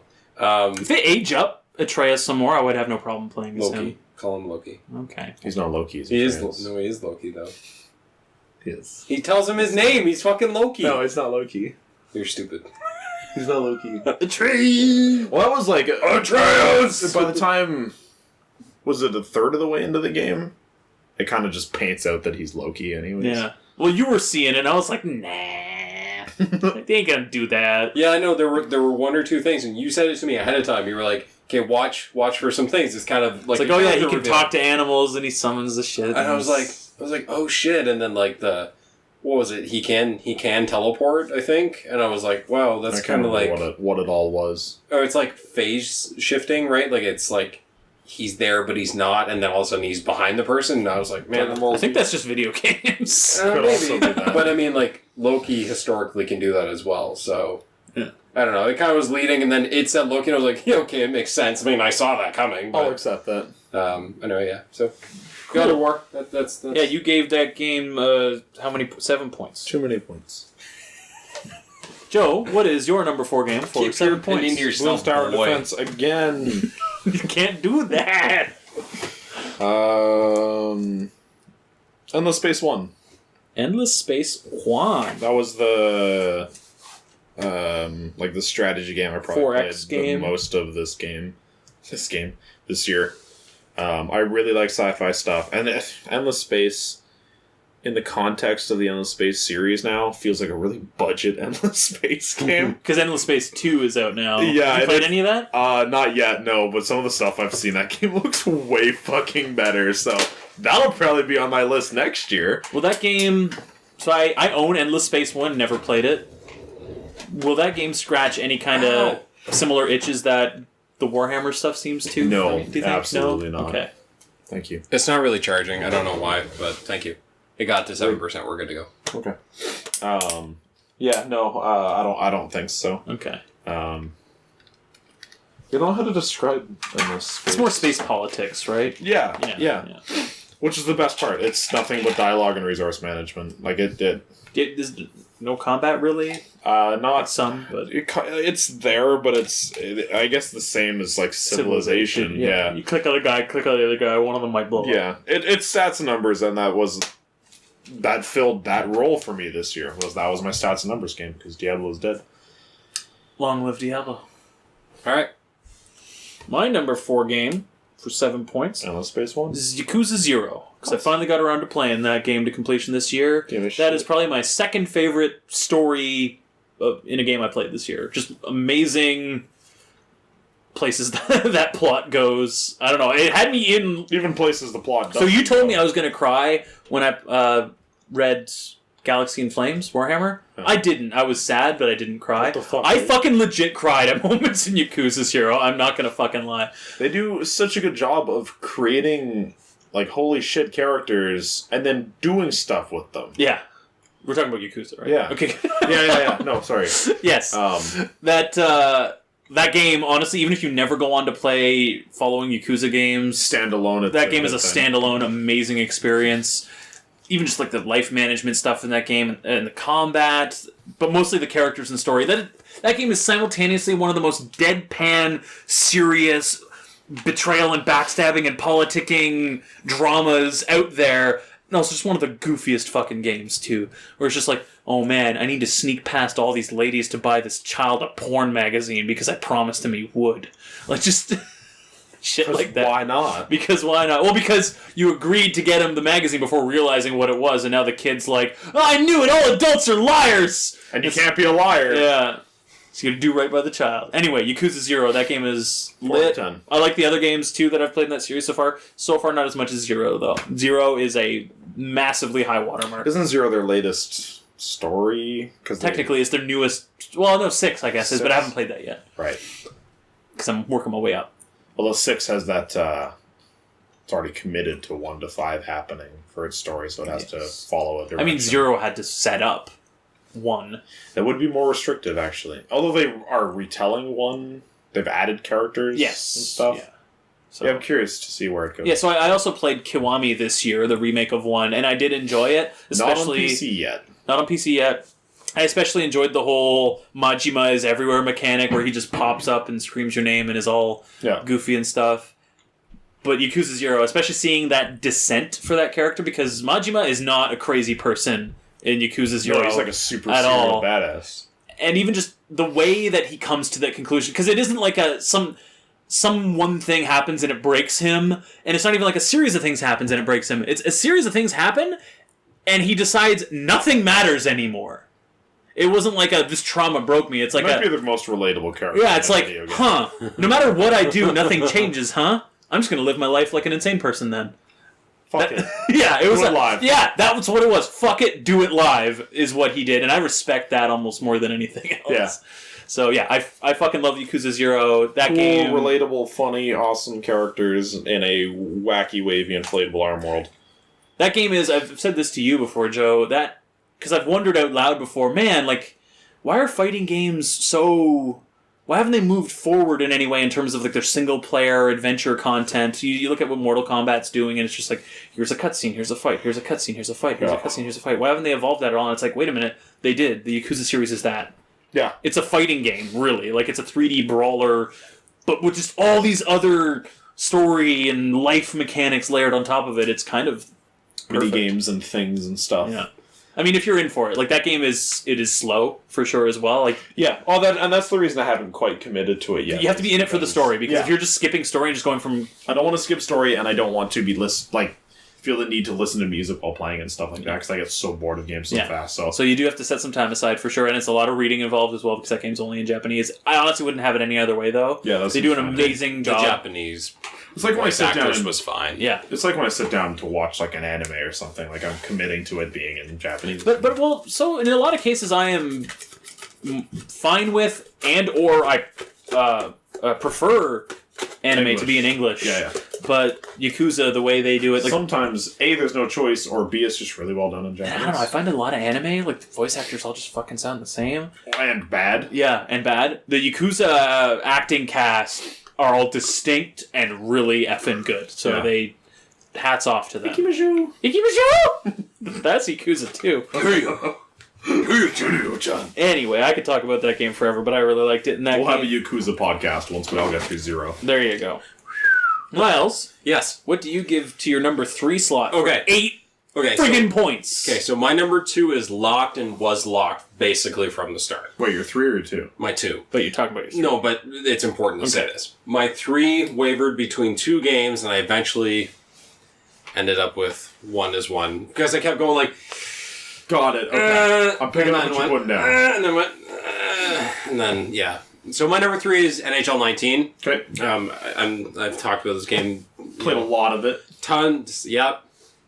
I I finally might wait next year for it to be on sale. it started $30. It started pissing me off though, without asking, of course. And Yeah. Non-consensual off-pissing. Is there a worse crime? so anyway, so I I took dislike it. so I took a break from it and stuff, and I'm looking forward to getting back into it. But I've been too busy reading instead. Yep. We will get to that on this podcast. Oh yes. Anyway, yeah, no, that's it. NHL 19. I have nothing else to say. About I just want to Jump point at it out. again. I just want to point out that while that we're saying all this, Joe's just hugging a big old Snorlax plushie this whole wish time. I- big Honestly, I wish I had a very big Snorlax. I would also be having it. I got a Snorlax. Doesn't that just make you feel so safe? I really like it. Look how happy he is. Wait, is he happy or mad? Can you really tell? He's Oh me. yeah, he's Asian. He's me. Oh no, I did it again. Joe, what's your number 3 game for 8 points? Battle for Azeroth. World of Warcraft. Yep, don't need to say anything. I like it a lot. All right, Chris. It would be higher if it wasn't Blizzard. Wait, I need to write this down. Keep talking. Yeah, Blizzard can eat Yeah, it. 8.1 did enough changes that I'm back on board. But it sounds like 8.5 and 8.2 are the thing that'll keep it on my list even next You year. mean 8.15? Thank you. Yeah, because Thank you. that order didn't make sense otherwise. I was like, wait, so they're getting rid of stuff and then adding it all back? Yeah. It's Blizzard. Divide and divide. Divide and divide. Alright, Chris, what do you got for your 3? My number- Forza Horizon. Yes. My number After 3 6 guesses, I knew I would get it. My number 3 game is Forza Horizon 4. That is the best racing game. Fight me. I'm also surprised that's not. I agree with that sentiment. I'm surprised that is not higher on your list. I'm curious to see what your 1 and 2 is. You know what they are. Anyway, don't say it though. Okay. But Forza Horizon 3 or 4. Can I see your list? No. I don't know if I'm right. You are, but the that game looks amazing, runs amazing, has incredible music. And you played it on the PC a bit now. Yeah, runs great there too. I can have my dynamic lighting now as well, where my headlights cast shadows off of everything. That looks awesome. It's good shit. That is a game you definitely don't want to listen to your own music for. I mean, I guess you can, soundtrack. But listen to the game soundtrack. It has an awesome... At least, like, play through the game in its... Like some amount of it, with some of its soundtrack, because it has fits. incredible event diversity in it, from off-road to on-track to goofy, so you're racing a hovercraft or whatever, street races, all that stuff.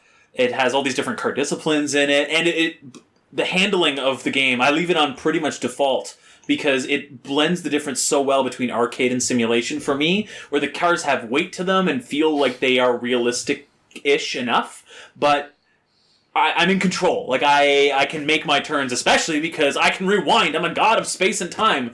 Because I like to win in racing games. Mm-hmm. I don't want to lose.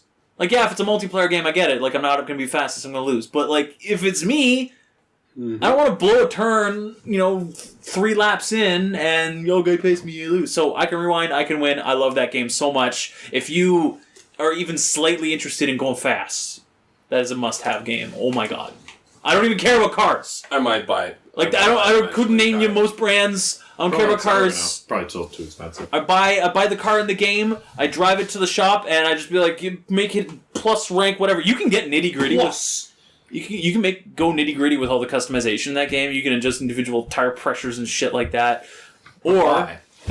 so what I was tell the game to give you all what I was doing for the longest time is I just go to the shop and like auto upgrade, make it S rank. What I do now, actually, I didn't realize it had this before, is you can actually just go to the community and see what the top rated like player made specifications are. Oh, really? And just be like, yeah, download that onto my car. That one looks good. That's the kind of shit I want from an online racing. Yeah, so they use their online features really well.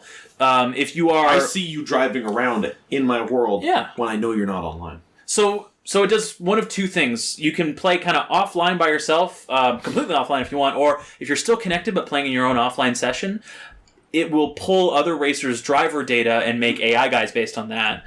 If you are playing actually online and opened up, you'll see literal other racers. They'll just kind of ghost through you and around you and stuff like that. You'll see what they're doing in real time. Yeah, they don't fuck with your car at all. Yeah, which is nice. Yeah. They can't, grief you or whatever.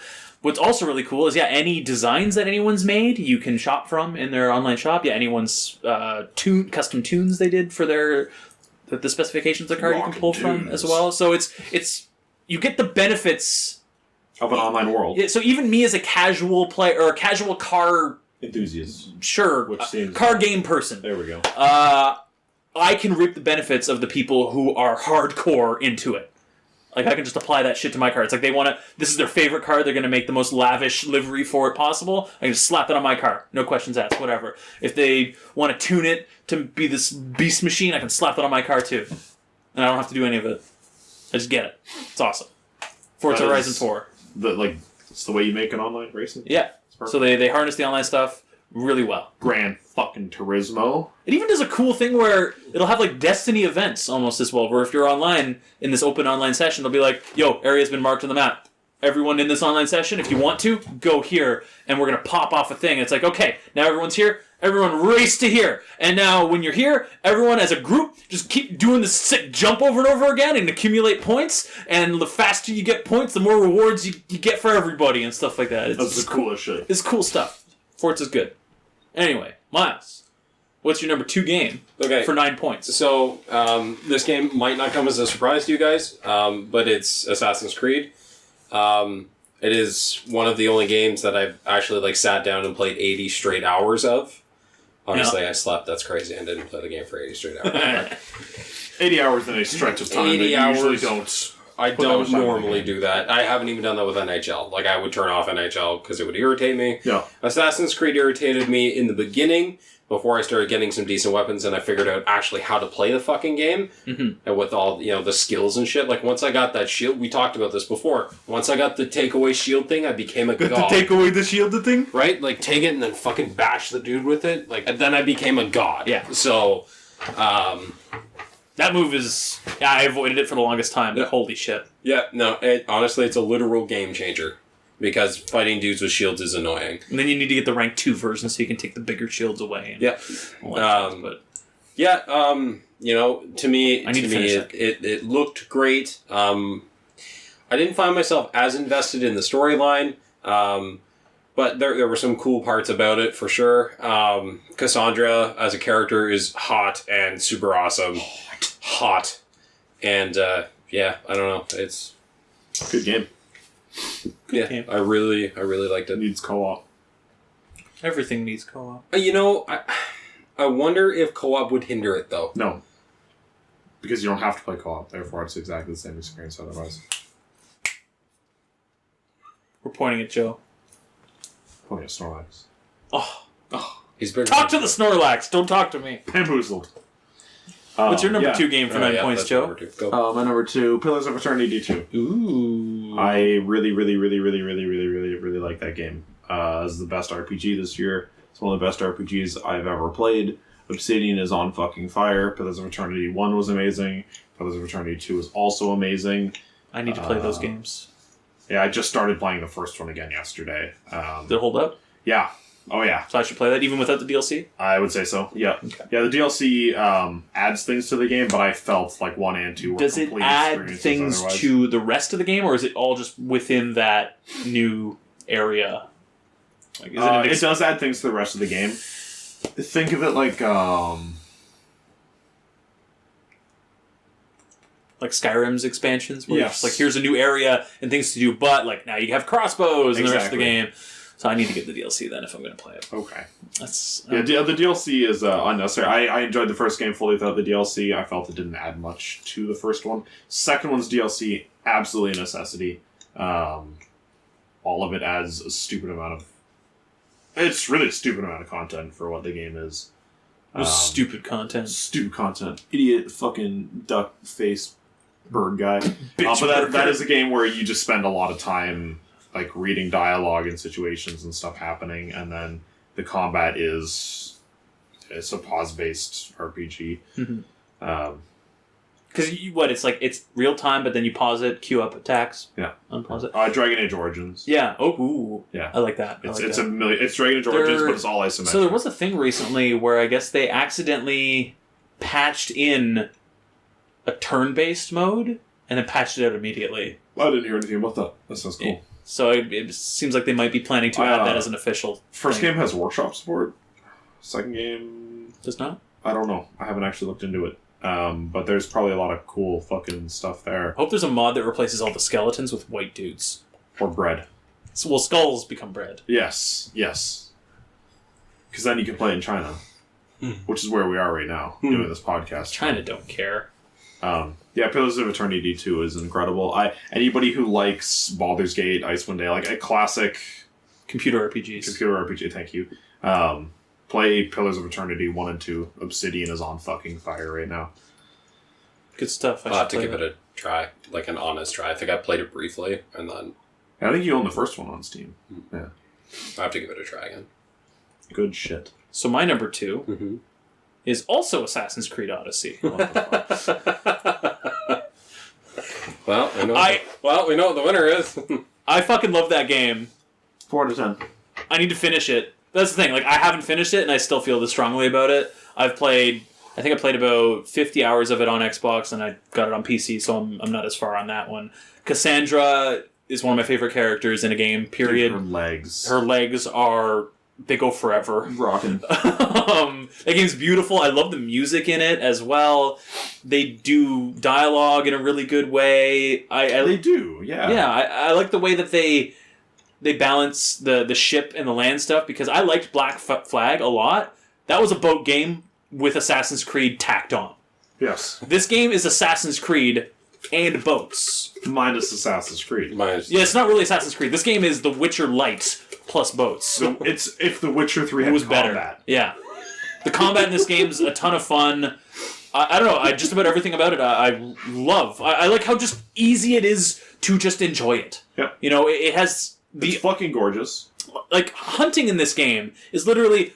You see that moose over there? Just lock on, fling an arrow, you hit it, and then you get the... Drive your boat up on land and hit that fucker. But you can literally just lock on, boom, fire, arrow, it hits its target no matter what. Yeah. You get the leather off of it. That's like the complete opposite of Red Dead Redemption, where you have to make Where sure... you jump off your horse and you accidentally shoot it in the head, now you're lost in the Yeah, wild, exactly. deer's taken off. Wait, Is that actually a thing? Close enough. Close Like, that's not, Damn it. Oh, that's that'd not be exaggerating too far. That'd be really funny. But yeah, that game's great. I need to finish it. Yeah, if Red Dead is like a Western simulator, then Assassin's Creed is a Greek Playground. playground. Yeah. It's Jim Jam. Yeah, it's a Greek simulator. You're playing as a Greek woman killing Greek people. I mean, is she really even Greek, though? She looks better than all the Greeks. Come That's true. Yeah, Greek people. Some are people are ugly. just better than other people. Okay. It's just science. It's just science. Miles, what's your number one game for 10 points? I kind of feel like trash saying this, but it's Call Call of Duty. It is Call Black of Duty. Duty! Yes. It is Call of Duty. You played a shit ton of that game. I really enjoy it. I had to uninstall it because it was making me mad. But it was pissing you off. Up yes. until that unconsensually pissing you off. I have played a lot of it. I really like it. We should play more of it together. To me, I feel like it is. I'm not stopping you guys. Yeah, he's a little salty right now. Let it get 2 or 3 patches in, and then he'll be all for it. 2 or 3 more patches later. Maybe. Because it's already done like 7 or 8 patches. So. Shame. Anyway, it's the hero abilities aside, there's a really good game in there. Yes. I love the infinite sprint. Thank God they kept that. That is such a good idea.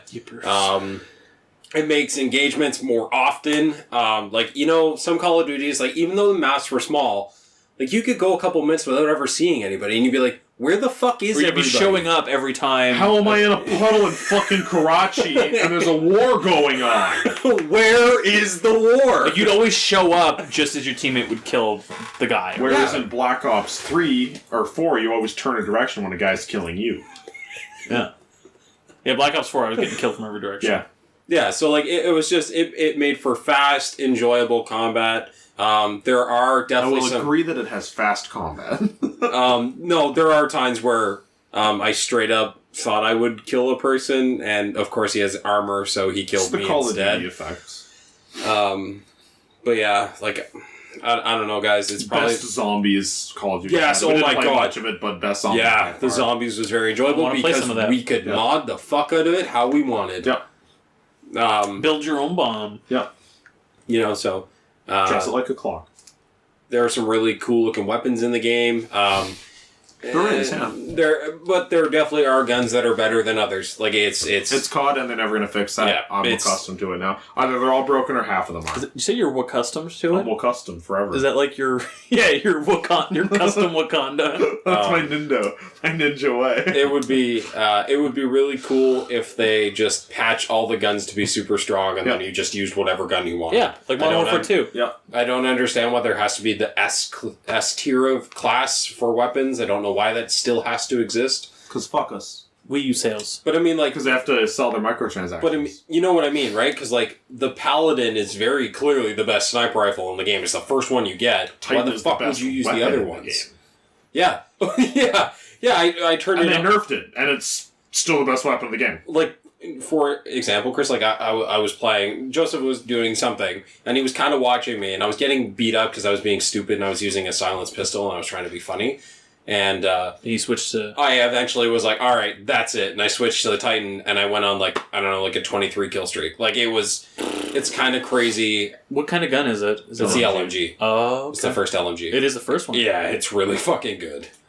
And like he said, I think it's been nerfed once or twice now. And that's my problem with Treyarch's method of doing things. They'll nerf is- things down rather than buff things Exactly, up. yeah. Well, that's why I'm Since saying, Black like, why Ops can't we just have a patch, make everything even, and then it's just like, oh, I like this gun because it does this instead. Black Ops 1, in its launch date, was one of the best Call of Duties I've ever played. After 3 patches, it's not only the worst Call of Duty I've ever played, it's one of the worst shooters I've ever played. I fucking hate that multiplayer. I guess that's something I do appreciate about Smash Bros. Is that their balancing isn't necessarily about making characters even. It's just making them feel fun and powerful to play. The only things that they will patch out are like exploits, where it's like, oh, we didn't realize that if you do these moves in sequence, it breaks things. well, it creates a... Like, there's no downtime after your attack, so you can just keep doing that infinitely and keep someone juggled forever or Oh, something. Bayonetta has one of those moves. Imagine if Overwatch Over B was up B, patched. over B up B, over B up B. Yeah. Imagine if Overwatch was A, patched,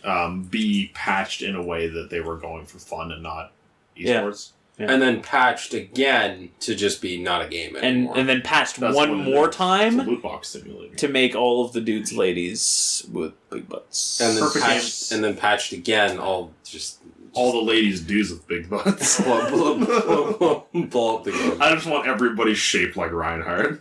Problem solved. Oh wait, no. What's the fat guy? Road boy. Everybody's shaped like Roadhog. All right, Joe, you're Your number one game for 10 points. I can talk about Call of Duty for a long time, so you move on. So I didn't get to play this game when it came out because I bought the collector's edition for it and I just didn't. And I should have because it's one of the best games I've ever played. But Metal Gear Rising is my game of the year. That game is just perfect. of nature. That is one of the best soundtracks I've ever heard. Some of the best combat I've ever heard. Some of the most frustrating boss fights I've ever partaken in.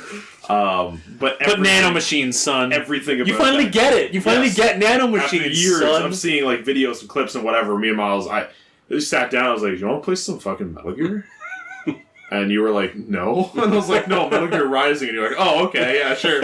And we played some Metal Gear I'm Rising. not playing that PlayStation piece I of don't shit. need none of that thank shit you. in my life. Yeah, we played up the first few bosses, and then I ended up finishing the rest. I think we got distracted by something else. I finished the rest of it on my own, and it was really good. I need to play that game again. Although the PC version's messed up. You can make it work. Okay. Just get ready for like half an hour of fucky. Cool. Half hour. It's more like an hour, Half an hour man. of fucky. Although 1080p 60, you're probably fine to just boot it and go. Cool. Actually, it was because I wanted it above 60 and above 1080p. Okay. But yeah, that game is actually perfect. I can't think of a complaint for it. Zandatsu. All You of those rip out guys' spines and crush them. And people- drink their juice. People were super pissy that it kind of turned into a boss rush in the end. I kind of wish the whole thing had just been a boss rush. The I guess. bosses were great. Yeah, that was the best part of the game. And the first half of each boss fight was you're fighting the boss and the soundtrack's playing, and then the lyrics kick in. Oh. And it sends a shiver down your fucking spine. Yeah, no, the game's perfect. It's amazing. Anyways, that's my one. You know what my number one is.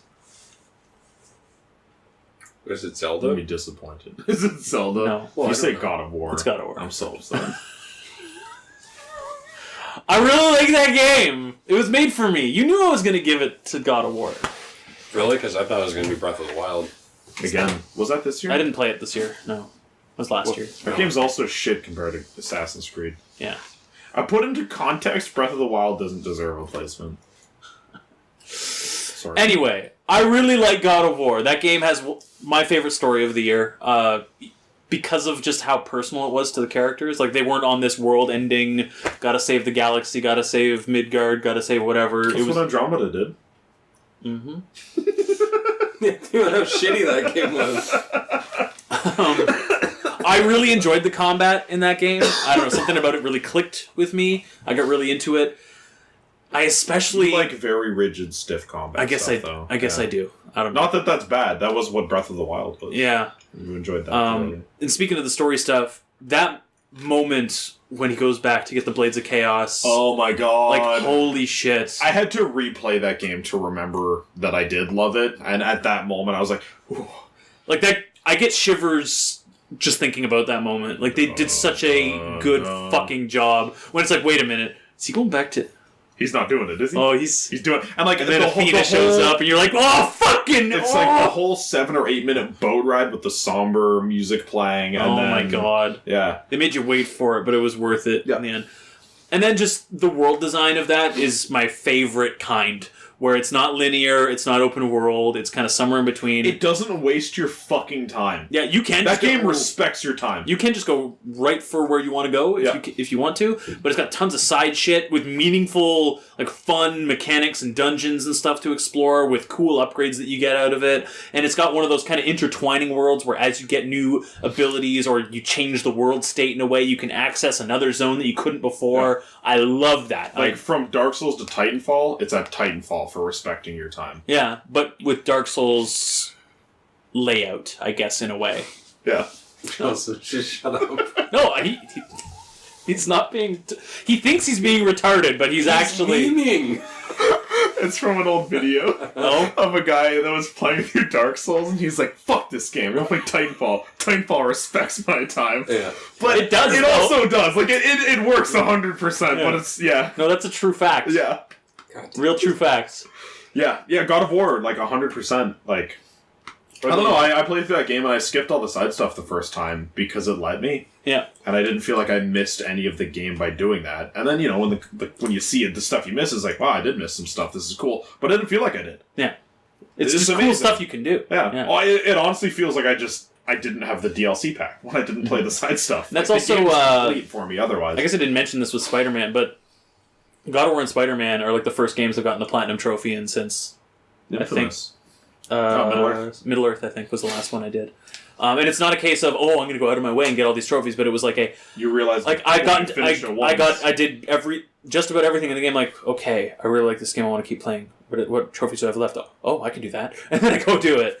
And both of those games were just a case of just do everything in the game and you'll get the trophy. It's not based on difficulty I level. don't like difficulty trophies. I get them, but I don't like them. Miles, did you ever fight the Valkyries? In God of You know War? what? I think I encountered one at a very low level. Yeah, I think. probably. And she absolutely beat the shit Oh yeah, out so of the me. first one... And I was like, I don't want to do this anymore. So the first one I encountered, I had not... I played this game in a complete vacuum, actually. I managed to avoid all spoilers for it, so I had no idea what I was getting into.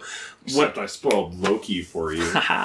So I... Little bitch. When I first got to Muspelheim, the fire zone or whatever... Sounds dumb. Yeah. I managed to get all the way to the top of it, like, right then and there. Like, I guess I had a good enough loadout and was decent enough at the combat that I just got all the way to the top. I don't think they intended for you to be able to get that far. I was also, like, getting upgrades along the way. I saw that place at all. The fire zone? Yeah, it's a side Do you area. have to go there? No. Sorry. Yeah, I didn't see any of that. Yeah. So it has materials that you get in there for some really good armor at the time as well. So the further I got, I'd go back and get even better armor and then go further in. The further you got, the further you got. The further I got, the further I got. So then I got to the top, and there's just this, like what is that? Is that like a floating diamond? I approached it, and then just like, wings unfurl. That's a fucking Valkyrie! And it just blows me the fuck up 7 times in a row. I'm like, I'm gonna come back to you later. Turns out that's like the 4th or 5th one you're supposed to find or whatever. Because I got to the one later in the game that's like the first one.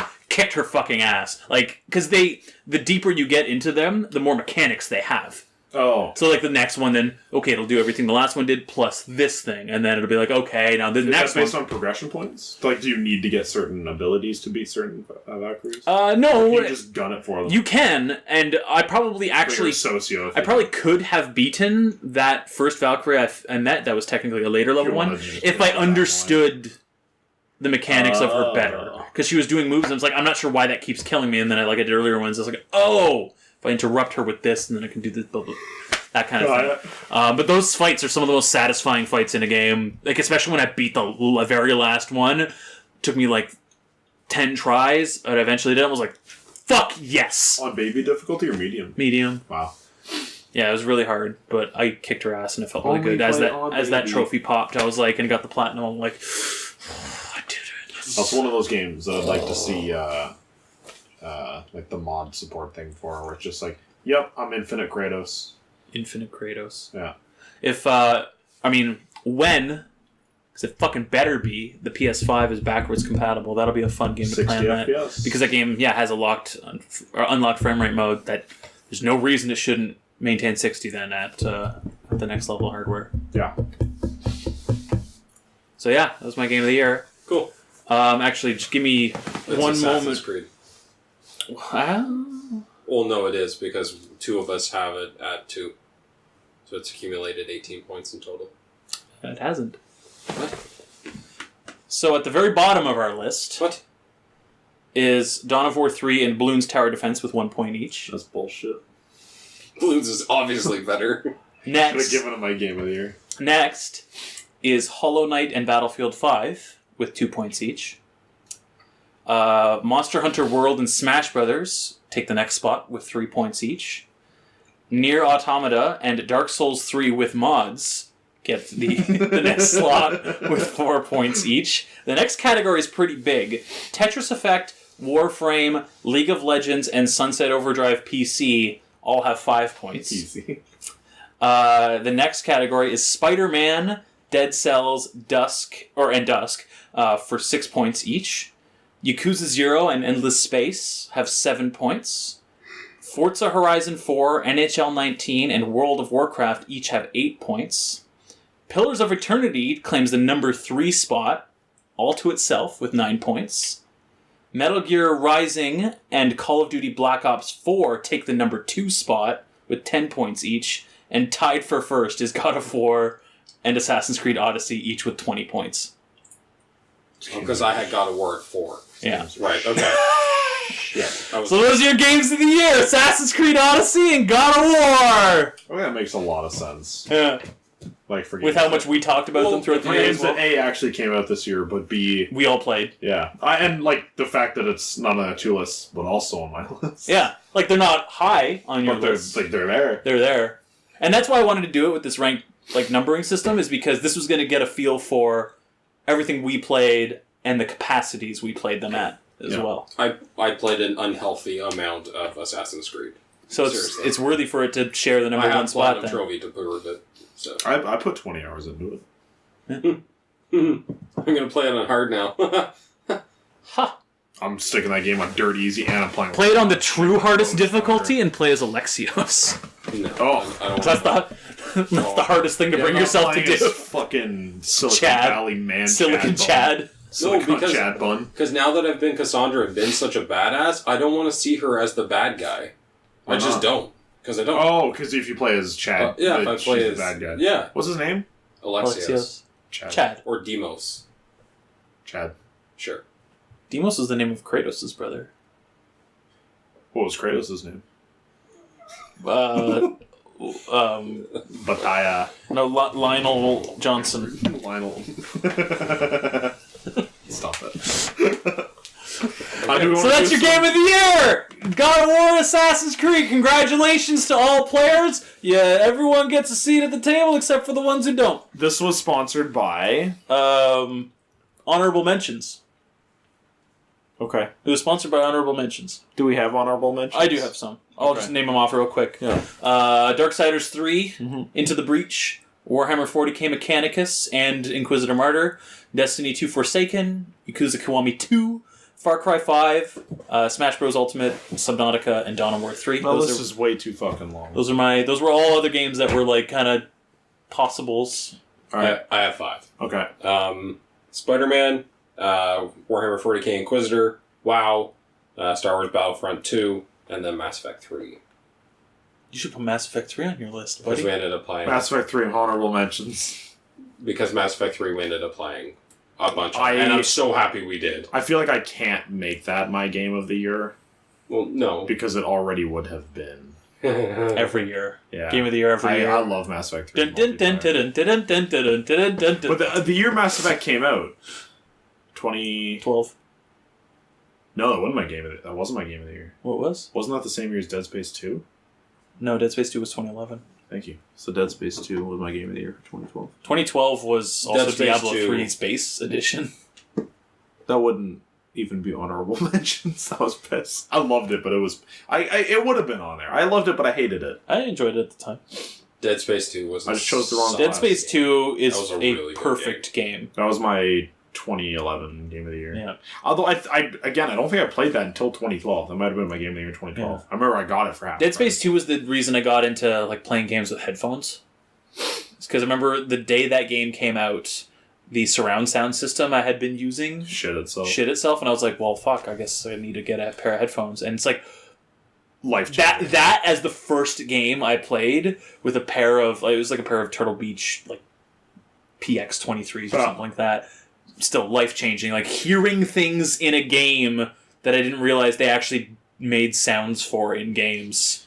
I think Modern Warfare 2 was our first headphones for... Well, because it wasn't really Sound apparent effects. to me how important it was to be able to hear the dude behind you coming to knife you. And that was another thing that made Black Ops infuriating, is that it had the shittiest sound design of a Black Ops game. Everybody ran Dead Silence. Yeah. So there was no one using headphones. Everybody was using it. Because I knew you were using it. People would use Ghost. Because I think you could run Ghost, Scavenger, and Dead Silence, I think. Ghost and Scavenger were both blue. Were they? I thought Scavenger was red. I thought they switched it for that game. No. It would have been, Because I remember my setup for... No, because red was, Warlord. Oh, Deep Impact. Deep Impact. That's probably what it was. That's what I would have done. Yeah, because Galil with Deep Impact. Yeah. And my sniper rifle class. Galil Deep Impact was... With the extended mag. the most a thing has gone through a thing in video games. Like, that was absolutely disgusting. Yeah, and then if you were smart, strapped on extended mag, you had 50 rounds of killing. Yeah. So. Yeah. Speaking of killing, time for the Warhammer Corner. Yes. Sure. Welcome to Warhammer Corner. Okay. So guys. Special guest today. Relax. Okay, boys. So Miles has finished Horus Rising. So I finally finished Horus Rising. Finally finished Horus Rising, rather. English. You two were right. I was literally a page away from shit popping off. I stopped. I was like, okay, I can't. Like, this is getting boring. I need some time. And then you guys were like, no, you idiot. Dude. And I was like, Jubal, okay. this. Okay. Mine. So, Jabal, they assault the complex. They slaughter the dudes because nobody can stand up to the Astartes. And they're like, weird, we didn't find any equipment for this signal going out. And so this Samus character, it kept popping off here and there and stuff. Samus will gnaw on your bones. And but it was to a creepy level because even what's her face, Keeler could hear it, and she had no Vox system, which was kind of weird. You're like, wait, How does she... yeah, wait, how does a non-person with mechanical... How does an unradio person hear the radio? Pourquoi? Fucking no skin getting in on the Vox channel. Anyway, so they go and then slaughter everybody, and Loken receives a message from... Slaughter. Yeah, like it wasn't Everybody. fun. Not a single casualty on Bullets their are side. bouncing off of their armor. Slaughter everybody.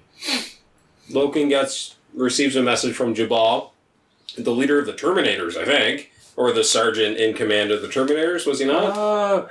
He was important. He was a Hellebore squad. I'm not sure what they were. Were they not the Terminators? They might have been. Don't recall.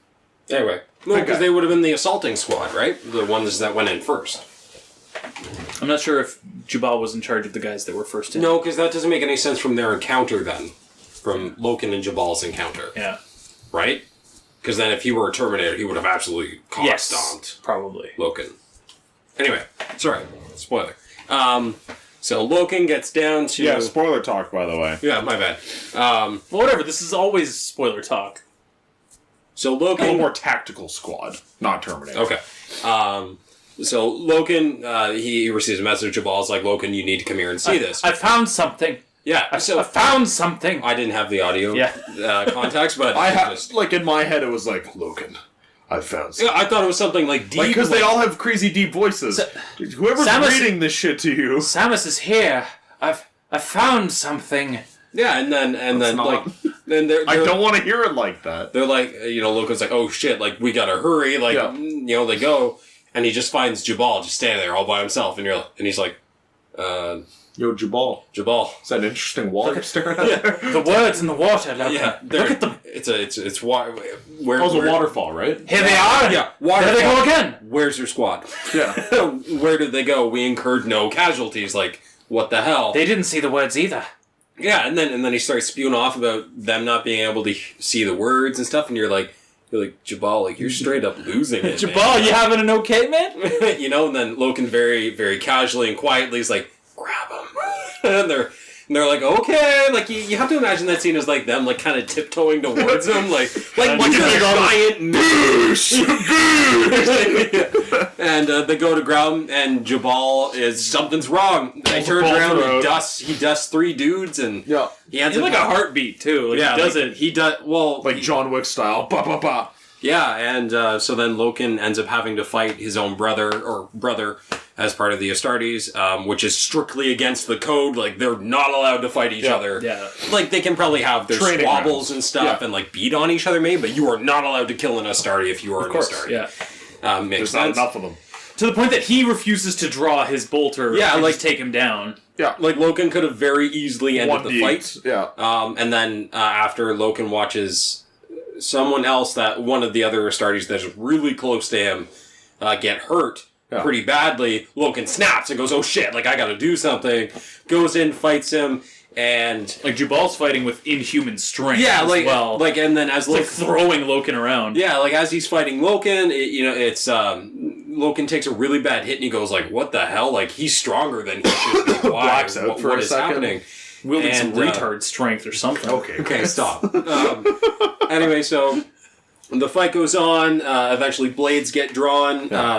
Jabal's spewing this "I am Samish" shit over and over again, and Loken can't comprehend what is happening. He's just watching his Astartes brother just be crazy. Yeah. They eventually end up like fighting up a staircase. And Jabal slips, I think, is based on, or is what I read. I can't remember exactly what happened, but then Loken stabs him through the chest. So, I think I don't remember about, like, the staircase and slipping specifically, but I remember it ends with Loken, this is kind of a foreshadowing in a way for something that happens later. Loken allows Jubal to hit him in the shoulder so he can get in and finish him in the abdomen. Is that what it was? Oh shit! Yeah. I thought it had something to do with slipping. Anyway, whatever. There might have been a slip involved, but like Loken purposefully Slip forward, hit him with the shoulder. like takes the shot in the shoulder to like embed the knife or whatever, so that he can close the gap himself and which is indicative of Loken's ability to sacrifice. Well, and then like what is it? Adapt to the battlefield, as the Luna Wolves are. Historically famous for. Yeah. So he kills... Because all of this is about the halfway point of the book. Yes. So. So he kills Jabal, and kills in quotes. hold on. So then the iterators are allowed, and the remembrancers. And Cinderman comes in, and he's just thinking like, and so I knew you guys blew everybody up, but holy shit! He's looking at the aftermath. Yeah, like sounded like Wang from Shadow Warrior. Yeah, you did. That was really good. So I know you guys blew everyone up. I did not realize. You have to imagine that, like in this scene when Cinderman's coming in, like guys are missing half their bodies and stuff because bolter rounds are so big. Yeah, and they're just, half or more. Like and he's a guy who's never been. Yeah, like on he the knew the battlefield. Yeah, that's one of the interesting things about a lot of the way they handle conflict and stuff, and it's referenced in some of the other books, is like the iterators and the learned people and the basic human population. are just completely unaware of how war is being fought, and it's very inhumane. 1914, 1918, people had no idea what was going on in these wars. Yeah. Like what was happening. You'd see videos of it and It's stuff, like, but you could never really understand It's like- unless you were there. It's like, oh, you're shooting Like, they them were- and they drop dead. Yes, like. No, the bolt round comes out and it hits them, and then like every piece of matter just evaporates and turns into red mist and gore, and then we revel. So Cinderman gets onto the planet. Nero Vipus. My man, Vipus. Is it not spelled vipers? No, it's Vipus. Oh my god! VIP. Because I've been doing audio British audiobook. so it's vipers. VIP. So it's Vipus. No. Again! Why'd you never correct me whenever I would type vipers to you? I thought you were memeing. Oh. So Vipus comes to get Cinderman. Cinderman sees the carnage, and they bring him up to a room that is just like, it's like 12 or 15 Astartes strong, right? And they're all standing in the same room. You're like, ooh, that's kind of weird. Like, they don't need to do that. Why are they all in this one room together?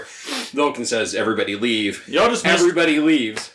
Vipus is standing by the door, and Cinderman sees... He then notices Jabal's body, right? Jabal's body lying on the ground. He's like, "What? I thought you incurred no casualties." And Loken tells him, "Yeah, we didn't. Like, we didn't. However, he attacked. Some fucking shit went down, and I need guidance. Help me, Father Cinderman. Because the thing, Cinderman is Loken's mentor, right? He kind of teaches him everything he knows in a non combat. And it's very clear that Loken has access to the same library of information, and like the Astartes are smarter. They're faster, smarter. They understand. They can pick up on things faster. Yeah. So in like a fraction of the time, he knows everything Cinderman does. Like over the course of a couple, I guess, years, the horse. But to the point that in later books, like Cinderman is like more or less seeking Loken for guidance. Yeah. In some oh, that's cool. Yeah. Oh, okay. I look forward to that then. Actually, Yeah, I like Cinderman. It's a cool from what I've read of flip.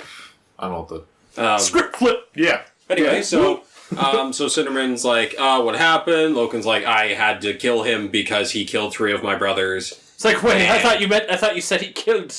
Yeah, your brothers. and he's like, you're being funny, and he's like, no, I'm being serious. Like, They're dead. here's the thing in my shoulder. Like he attacked me with unbelievable strength. Like.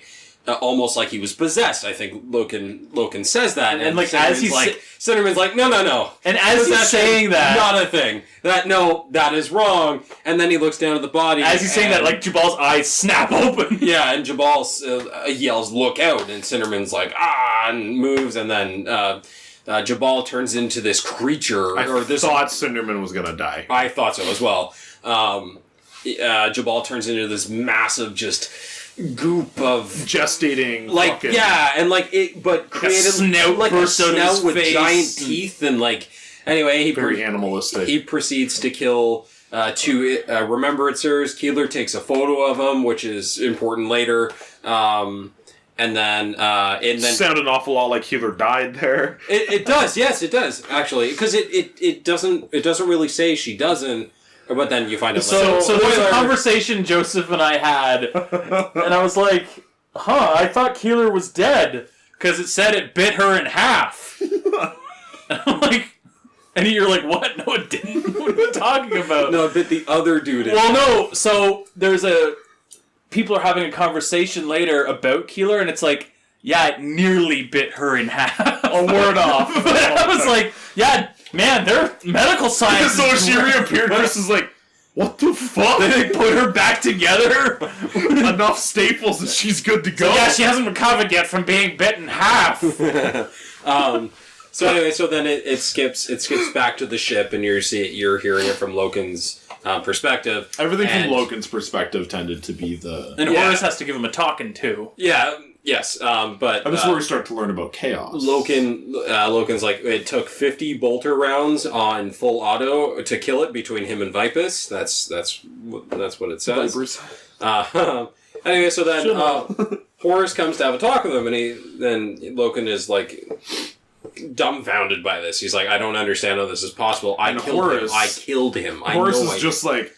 Yeah, this happens. Yeah, Horus gets that All Might like grin on his face, and he goes, it's time that maybe you learn about something. Young Midoriya. So I guess going back a little bit, when Loken was seeking guidance from Cinderman before Jubal reanimates, Cinderman was like, so Loken was like, he was possessed.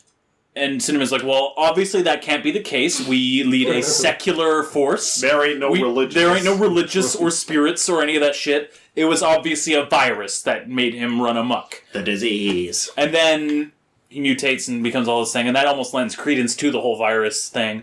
And Loken says as much to Horus, and Horus is like, no, it's not a virus. No, that he was possessed. Yeah. It's like, wait a minute, but I thought there were no spirits. It's like, well, you call them spirits, call them chaos demons, call them warp entities. Call them what you want. A thing got in them and did a thing. That shit's evil, dude. And Loken's like, wait a minute, but psychers that happens to, not anyone. It's like, well, we say that it can happen to anyone at any time. I guess it is interesting. They're already disparaging psychers generally, unless they're under almost slave control. Because later on in 40K, psychers are treated as less than human, like filth. Yeah. Because they're needed for sacrifice. So I'm wondering. I guess the tipping point would be the end of the Horus Heresy for that kind of shit. Oof. Anyway, so then we move on from that. Everything kind of seems like okay. But it skips ahead to your boy Saul Tarvitz. Your boy! On Planet Muduk! Because Muduk doesn't sound dangerous enough. On this planet, it's a red planet. It's full of... So initially, the Blood Angels dropped in first. Sanguinus's... Yes, and it's like they were sending... How was it pronounced? Sanguinius? Sanguinius? Okay. Yeah, they were sending reports out, and at first it was like, yes, they have a right good old fighting force of chaps. Yep, well, we're dealing with it. And then it's like, a week goes by, it's like, yeah, they're pretty tough. We're doing alright, okay, something. And then the week goes by, it's like, yeah, we might have a problem. There's a lot of these guys here. And then like the next one's like, shit, fuck! And then like another week goes by, it's like, this place is fucking murder! Shut up, God! Fuck! That's how the planet gets its name. That's the best way to put it. Yeah. Because at first it was called 6319. 6319. 6319. No, that's the first planet. 14013? Something like that. 140. Because the planets are named. Yes, it is 140. Oh. The planets are named after because there's there's the 63rd expedition. There's various branches of the Crusade. Blood Angels are not part of And it, then the number of planets they've brought to compliance, that's what they number the planet. So it'll be like expedition number, planet number. But this planet ends up being called Murder because it's murder. Okay, so... And you die. So anyway, you meet Saul Tarvitz. And he's from the Emperor's Children. Yes. These guys were sent in to help you boys, the Blood Angels. Yes. Not save them, No. because that's dishonorable. Sorry, to reinforce. Yes. Because we do not rescue. Yes. Astartes are never in a position to be rescued. Led by Eidolon. Who's right? kind of a dick. It was kind of a dick. So doesn't my put understanding it. is Eidolon was supposed to wait for even more reinforcement, but he was Yes. like, no, we got this, and we're not even going to, plan. We're just going to send all our guys in. Wait, Yes. All our guys. Eidolon's supposed to wait for reinforcements? I think he was supposed to. I believe From Chris who? is right. No, they were supposed to wait for more reinforcements. More Blood Angels. Basically, More everybody. I think. because of how intense the reports that come back, like this place is murder. Well, because they can't get any readings on it either. The planet's covered in storm shields. Yeah. Yes. So then Saul Tarvitz and his other captain Lucius show up. Fucker. And And this they're- is kind of their intro to the Emperor's Children. They didn't have much of a position, and they were put in to be captains after an event in Fulgrim, which is really cool. So they're new guys. they're new captains. Yeah. Okay. Yeah. So they're getting to test their mettle in the battlefield. Between the two of them, I think it said they had 30 dudes. I think Saul Tarvitz, Lucius, and then 30 dudes. 30 Astartes, yeah. And that was it. That's all they had. In their little... Yes, in the initial, when you with first Tarvitz met and them. Lucius, in their little group. Yeah, because, the Emperor's Children are all over the place on the planet. Yeah. But they're separated because the shield storms diverted their drop pods and blocked communications and all that stuff. So anyway, yeah. So then, and you get a look at at what the enemies are. And basically, they're mega arachnids, but really they're just big warrior spiders. Yeah, with metal blade arms. And I love how they describe the first encounter where it's it happens in 3 or 4 seconds. They're in so fast and the battle's over so fast, and it's there's a quick flurry. They're fighting with the swords and stuff like that because guns, it's not at a range that they can fight because they're in this stock forest where they can't even see 20 feet ahead of them or whatever. But I just love how the fight starts and stops, and Lucius is like, all right, that guy's dead. It's wait, what? It didn't even last long enough for anyone to die. Excuse me? He's like, yeah, I'm dead. Yeah, no, look, he's missing the head. Whoops. Holy shit. So you kind of get a sense for how Saul Tarvitz is. He seems like a very level-headed dude, very honorable, He's a respected. lovable fella. He is a boy. Your and boy. then He's an American hero. and Yes. then Lucius is more of your hard ass kind of I character. just want to sword fight everybody. Yeah, you find out that he's a master swordsman, maybe the best of all the Astartes potentially. Would it ruin him Yeah. for you if I said that the voice they gave him in the book was Saul, you'll never be as good as me. Actually, I'm Lucius. Not really, actually. Because he seems like a He should conniving seem guy. like a pretentious asshole, but he's cool. Joseph was Tarvitz right. sounds like I ended up really liking him, but I like him from the partnership super badass warrior partnership he and- has with Saul Tarvitz. Yeah. They are Lucius- best friends. It says that right off the bat. He is my best friend and my captain, Lucius- and a co-captain. Yeah. Is the So biggest fuck boy in the history. No, Eidolon. Eidolon is. No, Lucius is a bigger fuck boy than Eidolon. Does more shit happen with Lucius? I want though? to hear your opinion after Fulgrim.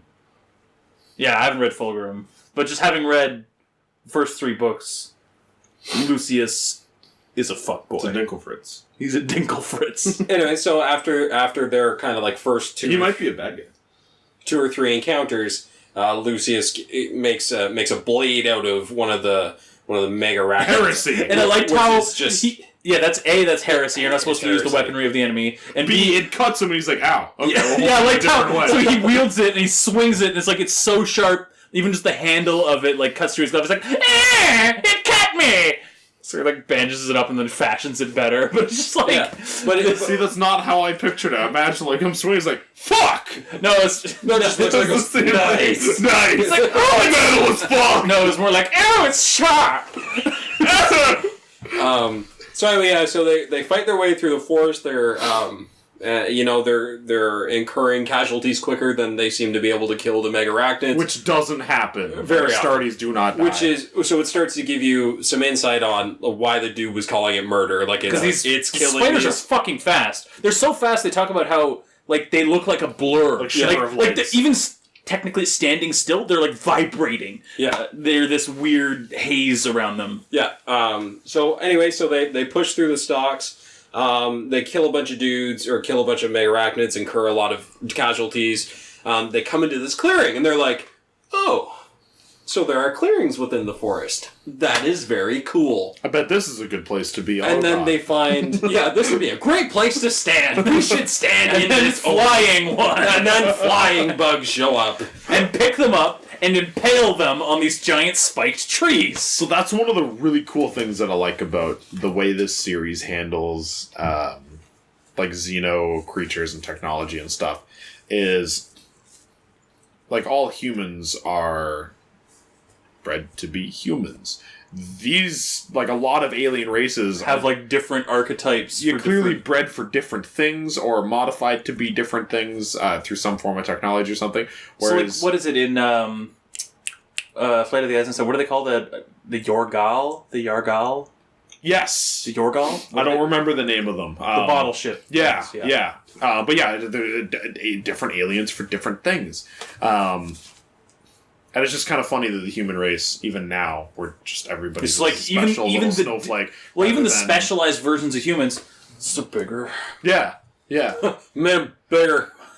What if muscle and thinking It's like, oh, like did you give them more arms or fingers? It's like, no, but they're bigger. and whatever. That's kind of like the whole Well, the it's god thing, right? Like if your god is the emperor, make everything as close to the emperor Yeah. as you can. Then the bigger he Absolutely, yeah. gets, the bigger he gets.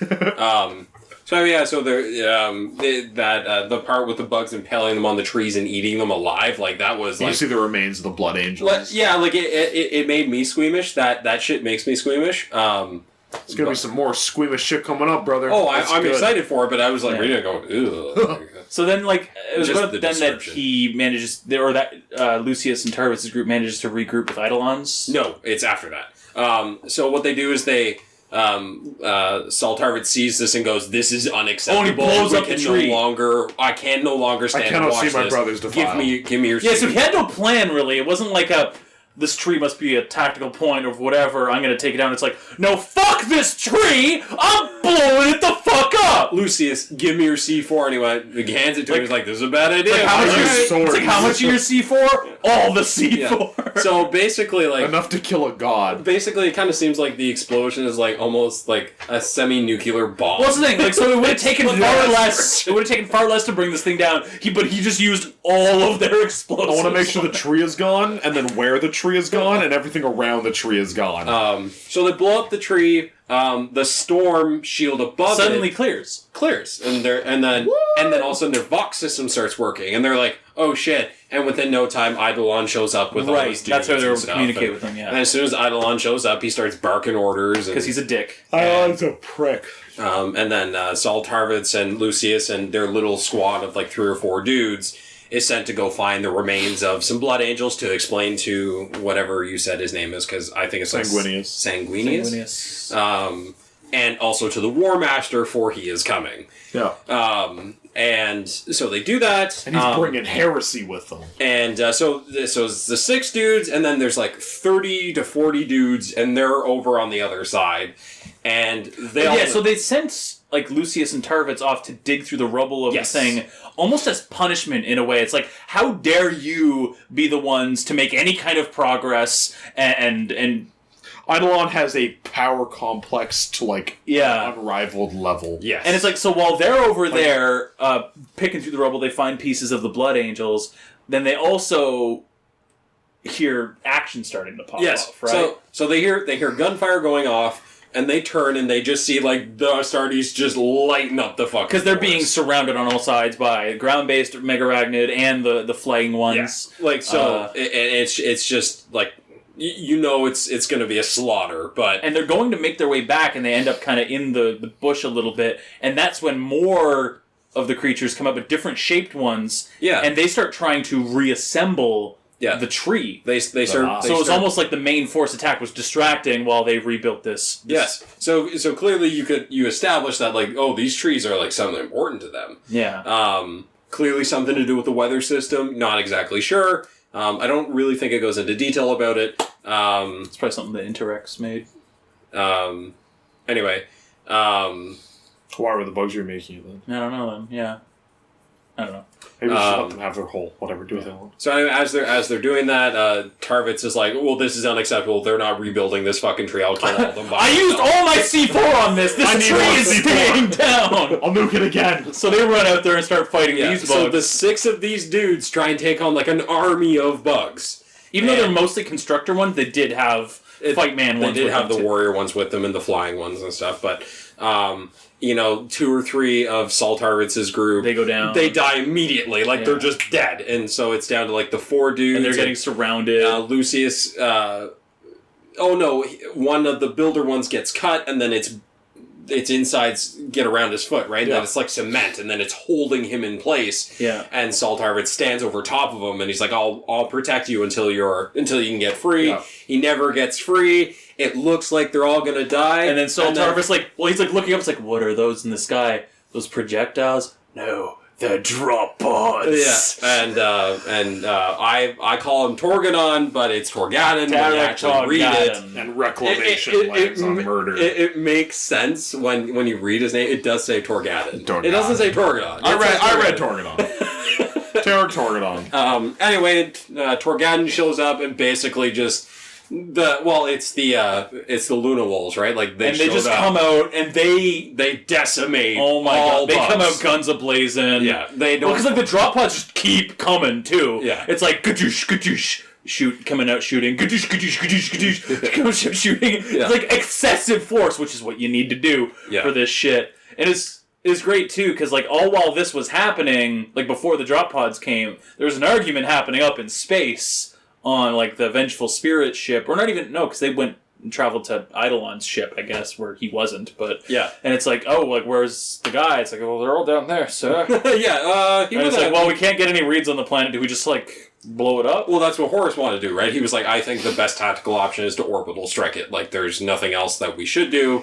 This is what we're going to do. And then the clearing happened in the Storm Shield, and Torgadon's like, hold the fuck on! Send me in there and I'll blow him up myself! Put me on that planet, I'll kill all these But even then, Horus was like, I don't know, we still have nothing, whatever. And then it's like, so, we got a Vox chatter down there, and he's like, fuck, I wanted to blow him up. Alright, well, you can go in there. Alright. Fine. Go ahead. Torgadon shows up, saves the day. And then he, after like the little battle is won, he like stomps his way up to Eidolon and is like, you fuck! Yeah. You sent all your guys down here with no plan, no strategy. You didn't do a good job. Which is funny because when you think about, I talked to Joseph about this actually. Eidolon's a higher. Eidolon is like a higher rank, just under like the Primarchs. Yeah, like he's right there. So, I guess Torgadon's one of the Mournival. So, but yeah, they don't have. But that doesn't. Commanders. I don't really think that gives him like so Mournival isn't rank. like it's just for it's Horus's. Yeah, like, Mournival isn't an official rank, but since the Mournival is an official but rank. The Luna Wolves don't have a Lord Commander. Yeah, rank. exactly. He is as high as they get within the Luna Wolves. As far as I'm aware of, the Death Guard don't have Lord Commander either. They have something else. There's like Battle Captain, and like, they have different ranks. Yeah. Because in the beginning of that, Garrow had just been made Battle Captain. Okay. And then he was that made. Not just Captain though. What's this different? I don't know, epithet in front of it. Anyway, Commander of the Second Company. Grolgor. Okay, so there is other ranks. I mean, Commander... Apothecary. Commander of would probably just be above Captain. Like, it's probably like the next rank. Yeah, well, Commander. They're Anyway, making so- up ranks as they're going. So Torgadden shows up, basically bosses Eidolon around. It's like, here's what you're gonna do, and I don't care if you think you're a higher rank than me and no shit. Yeah. Clearly you're a fuckboy. Yeah, Do what well, I say. Basically what he says is like, I'm here under the War Master's word. Authority. So that puts me above you because he sent me here. Yeah. So you go the fuck over there and do what I tell you to do. Yeah. And then he, like, picks Tarvitz out of the crowd and is like, you seem like you know what's up. Yeah, like, You tell me what happened confide here. in me, son. What happened here? And Tell then me, young brother. and then he tells them, and then young it goes like a week in advance, I think, and then it comes back to them. They're setting up defensive positions to hold off the tree again because they're like, well, the bugs tried to do it once, they're probably going to try it again. And then Torgadden comes over and he says, you know, like Eidolon was just telling me how it was a good idea to blow up the tree and stuff, and Tarvitz, the guy who actually blew up the tree, He's like, yeah, what's this idea? Yeah, no, it was a good idea because he won't outrank his. Yeah, he's not gonna throw shade at his boss. But he's not going to do it. Well, because he would get like demoted. Yeah, down and to, then like, Lucius is like, it was his idea. No, it wasn't Lucius. Was it not? No, was the Lucius. other guy. Lucius shuts his mouth. Oh yeah, Doesn't say Lucius anything. wouldn't have either. Yeah. No, it was the Urkadon Permission or to something like speak that. out of turn, Yeah, Captain. permission to speak, sir. And Lucius is like, "You will not." And That's right. Lucius is trying to shut him down. Yeah. Torgadden turns and says, "Oh, you're in charge? No, I'm in charge. Yeah. Fuck you. Let him talk." And then he says, "It's not Eidolon. It was actually Tarvitz, sir. Like he just took." And he was like, "Interesting." And then he turns to Lucius and he says, "If you reprimand him even once, you are losing the rank of captain by the War Master's order. Yeah. Try me, fucker." Yeah. And Lucius just kind of like, "Okay, well, I'm not gonna talk now." Well, I'm gonna go off and make some scars. So anyway, yeah. So swords. so then Torgadden and the group lead this 6-month campaign on murder. I think blowing it up was, everything. like, just blowing up trees. It kind of montages its way Terraform forward. the whole thing. Yeah. And even from Torgadden's point Didn't of the view, like Sanguinius show up? I don't think they show. Or no, That was his, after. his. Well, because it cuts back to Loken, and Loken's on the ship, and he's getting ready to be sent down to the planet. And remember, he goes off, and he puts on the cloak, and he meets up with. Oh, he meets the lodge, right? Yes, he meets the lodge, and amongst that, he meets up with Carcassy, who's alive, believe it or not. So Carcassy, Mercedes convinces Loken to take Carcassy under his wing because he was under threat of being shipped off to Boston or whatever. But Loken's like, okay, no, like, you know, I trust Mercedes. Everything you write goes through me from now on. But honestly, keep doing whatever you're doing. Don't censor yourself. Yeah, don't censor yourself. Like, even though that's what might be expected of you from others. Yeah, We don't need- worry, I this got your isn't back, Silicon kind of. Valley. The truth is all we have. So while Loken's doing all that, he eventually gets this Vox reading, you know, like as a he thinks it's like, oh shit, like I got to get back into combat, and it turns out Sanguinius is there, and and he freaks out. It cuts back to Torgadden, and they've steamrolled the planet now. I guess we should talk about the lodge there because it does end up being kind of important Huge. later. So Loken had heard of the lodges before, and he didn't believe in them. yeah, he'd heard it was a He thing, also but didn't want them to be real. because Exactly. That creates. so it was this idea of a secret society within the Legion, right? Like these secret gatherings where he doesn't know what happens. He learns that Jubal on his corpse had a lodge medal, like a proof of membership medal, And Juval turned evil, so and he's Naturally. like, well, Lodge is evil. Well, so I guess he didn't know it was a lodge medal. I think he had suspicions, but he was like, he had this thing. Anybody know what the fuck this thing is? And then the thing goes missing, and he's like, who the fuck took the thing? And then, who was it was it Torgadden that brings him into the fold? No, that was Axeman. Abaddon, yeah. Okay. No, It's Axeman. Horace Axeman? Yeah. Little Horace? Yeah. So then it's like, okay, like, look, there's a lodge. It's real. Here it is. I promised you it's not messed up. We're See it just for here. yourself. We're here to speak out of rank, out of like nobody. So the is way- captain in We're here. just brothers. Yeah, so the way they describe it to Loken is that, like, hey, this is a a safe space where everyone wanna college campus. I didn't want to say that. where everyone comes together and rank doesn't apply and you can just speak your mind. It's like a therapy. Everybody gets the gold medal. It's like a therapy session gets for participation. everyone. yes, participate. Isn't it great? And Logan's like, I don't know, it doesn't seem great. Why would you keep it a secret? It's like, no, it's just I'm not a fucking fruit. I'm not going to this. no, it's great. You just come here and you say what you will, and nobody holds it against you outside. And I'm only going to But then it's so I'm talking but then like it's he sees Torgadden take off the cloak and he goes, oh shit. and it's like, whoa, like everybody's in this thing. yeah, like and- How everybody- come I wasn't invited? And then- because you knew you wouldn't like it. It's like, well, you're right. I don't like it. and Because then- you're keeping it a secret. If you're keeping it a secret, it can't be what you say, because what you say sounds really innocent. Why can't you do that out in the open? And they don't have an answer. They don't have an answer for him. Checkmate, bitch. Like they don't have an answer for him, and he Yeah. never attends another meeting. Yeah. I will say, and this will mean something completely different, probably to each of you. Fulgrim is the head of a lodge on his ship. Interesting. Isn't he the Primarch? He is the primary. That's cool. Okay. So that happens, and then you get it switches back to Horus and Sanguinius, and everybody. What a name. It's a council. I know. I'm gonna say Sanguinius soon. Like, it's gonna happen. Sanguingus. Sangria man. Penguin. So they're having the council. They're talking about how they're going to proceed, and all of a sudden they get these weird ass readings, and they're like, "Is there?" I think there's something coming through the warp. Like, Who's here? yeah, something's coming. Who's at the door? And it's ships. Who's at the door? It's ships. You have no idea who they are. They have no idea who they are. They're like, Are we do we need to warrant that? that does it need to die? I don't know if it states there at this point, but they have an incredibly difficult time reading the warp right now because the warp storms are fucking. It never. Goddamn. It never said that. Okay, so that's part of what's going on is the warp I storms thought that was starting to get that was insane. later. It's all building up. Okay. From Legion. Okay. The Legion book, which is 2 years before the Horus. Okay, so it's just progressively getting worse. Yeah, yeah.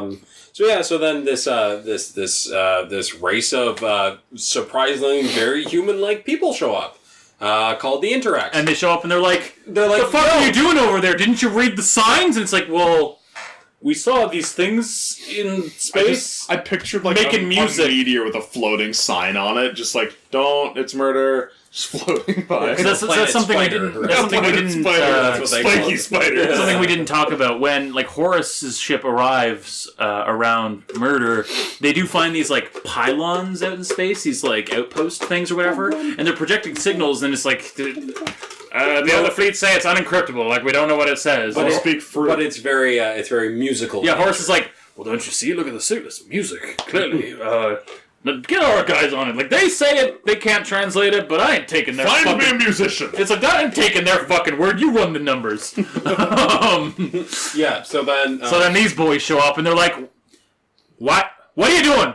We had clear signs. Why are you killing everybody in our prison? that's what it is. Yeah. So it turns out... Yeah, it turns out the Interacts It's a prison actually planet. It's Australia. actually ended up. So this race is called the Interacts, the humans, are the music the Interacts. humans. They speak through music, or they have people that follow them that. Translate them. Yeah, they're really fruity people. Yeah, like They're like, I am speaking to you. So I picture the Eldar. I was gonna say that's how I picture the Eldar. And so you find out that they actually imprisoned the Mega Arachnids on this planet, took away their interstellar. We couldn't be friends. They were too angry. We put them on a rock. Yeah, And Horus is like, but why didn't you blow them up? yeah, the Interacts are they don't wipe believe them out, but why? they don't believe in killing like they do. They believe in doing war when it you is need to, necessary yeah. and nothing else. They believe in letting them live on a planet by themselves. What is the name of the race they subjugated under them? Oh Jesus! It's not the Kayla Kid? Is that? No, that's different. No, I think you're right. I don't know how to pronounce it. The Keela K? That's the Keela K? Kayla Kid? If it's... It's at the end. Oh, you're gonna... Okay. That works too. I guess none of them are named, eh? No. The short stumpy Keeper. No, the Keeper of the things. He was one. Keeper of... The stumpy guys. Yeah. That make the really good weapons. Yes. The space dwarves. Yes, basically. Okay. It's called Space Dwarves. Space Dwarves. Okay, Space Dwarves. So yeah, there's like this other race that the Interrex have not subjugated really, but like But they partnered with. co-op. Yeah. And it's just like, all right, you guys make really powerful weapons. You're not allowed to do that anymore. Yeah. But if you fight for us, we're not going to blow you up. Yeah. Is like basically. So then Horus is very fascinated by these people, but he wants to try and broker peace. He wants peace with No, that's a person. Never mind. He wants peace with the Interrex, but he wants to fold them under humanity. Bring them to compliance because they're humans. They're like, holy shit, we're humans too. We came from Terra, like you did. Holy fuck! Let's all be humans. So they try to, and they're very clearly on opposite sides. And then they do a bunch of peace meetings and during one of these meetings, Loken's talking with a guardsman or whatever. Well, he's like captain, like he's like Loken's rank. Yeah, and like he's like a very very slender, like very like an elf boy. Asshole. So they're having this conversation, and during it comes up like, and the guy's like, "Yeah, like I didn't really trust you because I thought you might be into the chaos." And Loken's like, "What's chaos?" And the guy's like, "Yeah, that's funny." And it's like, "No, like what's chaos?" It's like, wait, you don't fucking know? No, you're goofing me, right, bud? You're fucking with me. You're fucking with me. Wait, if you don't know what chaos is, I don't think I can trust you because like if you don't know what it is, then you must be a part of it. Right? Like, but no, Loken brokers the like, no, seriously, like we don't know, we're innocent, and he eventually says, he's like, you're innocent.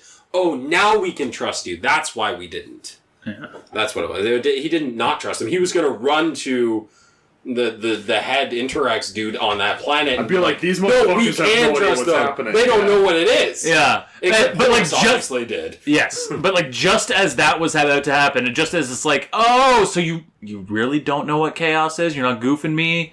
He goes on to explain... like, chaos is like... holding them at an arm's length. Yeah, it's like the warp is full of shit, you know? Like, it's chaos is in there. And Loken's like, it is? And he mentions demons, like, you don't mean... right? It's like, you don't mean chaos in like a general... You mean like a name chaos? Like, it's a thing? Yeah.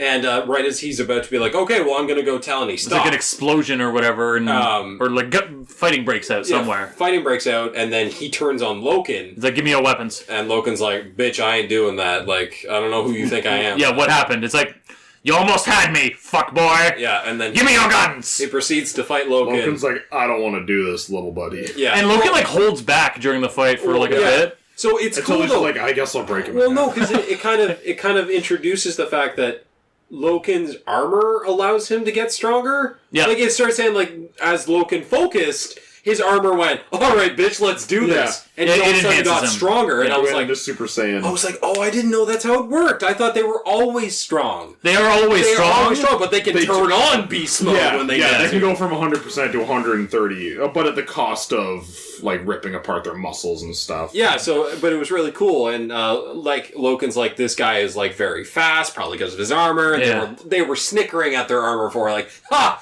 That can't take a bolt around, I bet. Yeah. Turns out they can, but... well, yeah, because I don't think they remark it in this book. I don't think it's a spoiler to say. In, like, a following book, somebody remarks on, like... They're talking about what kind of munitions to bring into a battle, and they're like, yeah, you're just saying that because you're thinking about when we fought the Interrex, and we needed these rounds that, like, didn't explode on impact, but they, like, phased through and then detonated or whatever. Oh, that's cool. Yeah. That's a good idea. Because like something about their armor was more reflective in a way. You have to imagine it's because glance off. You have to imagine it's because of the space dwarves, right? Yeah. If they make really powerful weapons, chances are they make really powerful armor. Yeah, so they needed weapons that didn't detonate on impact, but in fact wouldn't like physically interact with the outer. Is that what I'm remembering? Can't recall. But so then would those rounds be like Psyker? Something like more energy like type rounds, I guess. Anyway, so fighting breaks out. And Loken eventually beats this dude in combat, but this dude is really good at fighting. Loken's like, oh shit, like he's really good. Doesn't he like beat them in such a way where he's like bleeding out or whatever, and like more guys show up, and he's like, you guys put pressure on that wound. He will live if you leave me the fuck alone. Yeah. Because you can either help him or stop me. Yeah. And if you try to stop me, or I will kill you too, by the way. Yeah. That's the one thing I love about the Astartes is like they're just straightforward about their ability to kill people. I'm going to kill you if you don't step out of my way. So then Kill a whole room full of people. Loken proceeds, up the hallway. He meets 2 more dudes, and they remarked on their bows earlier, and they were like but that bow can't do shit. Oh God! And it goes through. They shoot laser beams, and that punch through the Astarte armor very easily. Yeah. Killing. Yeah, that's one thing I've noticed. Is Astartes. this armor's super good, but just about everything they fight just pierces through the armor, whether it be alien sword arms or... Astartes' armor doesn't seem... It's more about enhancing their own strength than protecting them. Yeah. Which is kind of funny when you think about, It's an ejection suit. Well, they call it... I was going to say, that, you know what that is? The Terminator armor. You know what that is indicative of? Is the Space Marines from StarCraft. Yeah. They have stim packs. Yeah. Right? They click a button on their arm or something like that, and all of a sudden it enhances just their about abilities everything to hitting move them. damage. Well, because they describe what is the... Because it's still just metal. Yeah. Well, the material they say it's made of is ceramite. Metal. Which that makes... Well, I don't know what ceramite is, but it sounds like it's more of like a ceramic-based thing. Sometimes it just chips off. Well, because you have to imagine, it kind of sounds like the Astartes still, regardless of how big they are, they still seem to have some form of mobility. Yeah. They seem to be able to move pretty quickly, despite how big they are. Because jog the more size you add, the harder it is to move around. It doesn't matter how much muscle you have. Eventually, you just get bogged down by weight. Yeah. Right? Because you have to imagine each Astarte weighs, probably, 500 pounds? If At that? least. Because they're 8 to 9 feet tall, full of muscle, and then They have 3 lungs and 2 hearts. So anyway, but they gotta be over. So that would make sense why their armor would be lighter, but just enhances their abilities because, every time they seem to fight stuff, they seem to just demolish it with Styrofoam pure filled with gunfire heroin needles. Yeah. ability. Anyway, so the armor is more about enhancing their strength, injecting them with painkillers even when they're mortally wounded, so that they can continue to fight until they die, and stuff like that. So Loken ends up dusting a couple dudes in the hallway, but it takes 2 shots, I think, to punch through the armor. Yes. 1 to impact, 2 to kill. Okay, I guess that's what it was. It wasn't that it was glancing off necessarily. It's that it was just impacting. Yeah. It wasn't doing anything. So then Loken ends up killing guys. He goes into the ballroom where they were having the meeting, and it's just a fucking war zone. Yeah. He ends up grouping up with Torgadon and they form a fight, a line around Horus as they kind of escort him out, and Horus is like, "No, but I want to talk to them." Yeah, Horus is still on this path where he's like, "No, we can still broker reason peace, with them. but you need to stop right now. I need to." And then they're coming down. And what you learn is that the reason why shit went to the fan is that they're dwarf. well, yeah. So the House of Armaments or whatever is on fire. That's where they keep all the tightest space dwarf weapons. And someone killed guards there, stole something from there, and lit the shit on fire. I think it was just the one dude, just the keeper of the weapons. Basically, is what it said was there was a murder. Someone killed so and so, and you're like, oh shit! You're making it that dude was pretty strong. So right, because he had access to those weapons. It wasn't. Yeah, well, then they accuse Horus. It would make sense why it would be Horus, but no, it's not. They accuse Horus and his entire legion at that point of betraying. It's that's you only wanted to talk to us that you get to our space weapons. What? That's funny. What? It wasn't him or his legion. Nope. At all. No, not at all. So then Loken and Torgadon and that just clicked in my head. I don't know why. and the dudes, they all fight, and it basically is get slaughtered, but also slaughter because the bows are just killing the Astartes left, right, and center. Well, and they weren't Guys ready are to. getting- They weren't ready to fight. Really, they were And the guys are getting armed, pinned but through the head, because these Interact soldiers have amazing aim with Yeah. these fucking bows and shit. Makes sense. They're good with their. in my understanding, because they never really addressed them again, which is not really a spoiler, but I guess a spoiler in a way. The Interacts don't come up again in previous books, so I assume in a short amount of time because they wipe them out at that point, right? The Interacts? Yeah. Hopefully. Because they never talk about them again. Other than that one moment where I mentioned it's oh, you're thinking about when we fought these guys. Yeah, well, That's- knowing the way the Astartes do things, there's no way that planet is not wiped out. Dusted. Yeah. Yeah. And probably actually the people are being folded under them, whichever ones they took hostage or sorry, not hostage. They were. because at what point is it? What are they doing to each planet again? Bringing them under compliance. Yeah, compliance. At what point is it like this planet will never be compliant? We need to nuke it. Yeah. The mega rack Yeah. planet murder. The bugs won't talk to me. And like It's like ultimately, one guy standing with like a peace treaty. Like, are we doing this? Or the bugs are just like, fight. I can't even sign it. I have blades for hands. You mean fight? You mean fight? The karate chop stuff in the background. This is how we sign peace treaties. But yeah, ultimately the Interrex don't really matter other than what was stolen from them. Yeah. So then Horus eventually ends up actually fighting in this war. And He's like, no, fuck it, I ain't running, I'm fighting myself. Looper call! They yell Looper call over and over again, and it's basically super they badass. dust everybody because the You next kinda scene get with Woken, You get a sense of what Horus can do on a battlefield. and that was without his fucking armor. completely unarmored. Yeah, well, Just like 'cause you have- punching holes Yeah. in people. And, Well, and he gets a bolter and a sword, and he's just running at these Clean dudes. and heavy. Like you have in nothing but like a loincloth, basically. pretty much, and like a chest. Yeah, chest down. with a junk strap, and he's fucking annihilating these Yeah. dudes. Yeah. That Loken was not. He's like in a toga, pretty much, right? Yeah. Like he's Yeah, it's like I think they said a wolf skin ceremonial loincloth like- and a fucking. oh, like a tit hanging out. Yeah. yeah. Yeah. Which is his third weapon. Anyway, so then maybe they do just dust the Interrex altogether, which wouldn't be surprising. Like not in that moment necessarily, but No, when- that moment they just wiped the. No, but like it might have the three of been them. actually like a multi-month campaign, like Yeah. routing them from everywhere, but they don't really talk about In it. anything It's- you've read since, Joe it doesn't mention it at all either. other than Okay, that so- moment I mentioned where they're talking about Okay, what so type of- referenced, but it doesn't sound like they're there anymore. Okay, so the Interrex were just there to be like, we're kind of like peacekeepers actually. We show up, we fight when we have to, and then we kind of Yeah, they were there specifically so that the weapon can be stolen. Okay, so then, they're talking about like why what happened and stuff, and then it kind of it like flashes to someone else. to Erebus. Erebus. Who had we ever? Nope. So I was taken aback at that moment where it's just like, yes, it's this person. I'm like, who the fuck's that person? Okay, no, I might so have referenced him earlier in the book. no, it does talk about him. Yeah. He just kind of shows up out of the blue, I think. Yeah. And But why he's there, I cannot recall. He's part of the Word Bearers. he's part of the Word Bearers, and the only real scene you get from it is that he fights Torgadon, Axeman, Abaddon, Tarvitz, and then he fights Lucius, and then Loken. Like all the captains are there. All the Oh, in the important training captains. pits? Yes. Erebus And- was fighting in that? Yes. And you find out that Erebus is a master swordsman. He is just an absolute monster. Oh, but then it was on the Lucius battlefield. that beat him, right? So yeah, so he makes quick work of everybody else, and then I'll answer it in a second.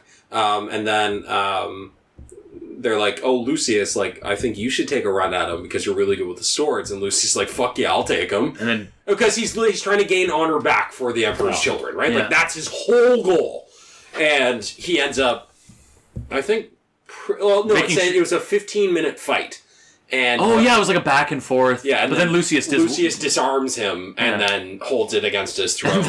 and I almost forgot about it. And then they're like, but you wouldn't last that long against Loken. And Loken's like, fuck guys, why are you trying to put me up to this? Stop. Stop. Yeah. Loken dusts him. And at first it sounds like he's saying stop, like, man, no, I don't want to fight this guy. It'd be really hard. But that's not why he's actually saying that. Well, so then Because he wouldn't lose. it kind of shows you like some insight again on how smart the Luna Wolves really are. They're meant to be the best in the battle. Like they read the battlefield the best and they adapt quickly. And Loken's like, just so you know, I'm not necessarily going to use a sword against you. yeah, he's like, I'm not a sword fighter. Yeah. He's like, I can use it, but I don't really use it. He said, but using a sword is not everything in battle. And he remarks that to Lucius, who's like, fuck you! I'm gonna kill you with this I'm the sword! best with swords. Come at me. Anyway, so then he comes out of them. He makes one lunge, Loken sidesteps and punches him the fuck out.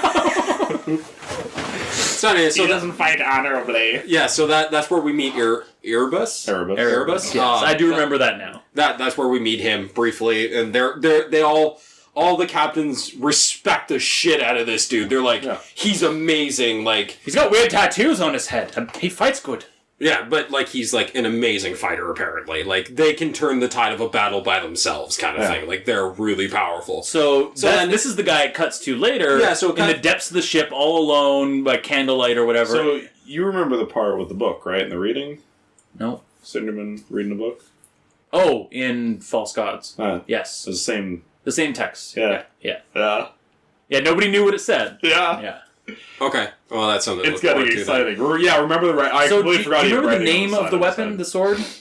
Yes. They called it something, but Yeah, it has a name. I forget. I don't remember the name. No. Based on what I was reading though, I quickly asked I'm Joe bad if it at had names. anything to do with the sword from Castellon, and Joseph's like, it's kind of like the same. It's the same idea. It's not the same sword, but it's the exact same. So I guess we need to go back before the House of Arms was burned down and the guy was killed and the thing was taken. War broke out in the Interrex world.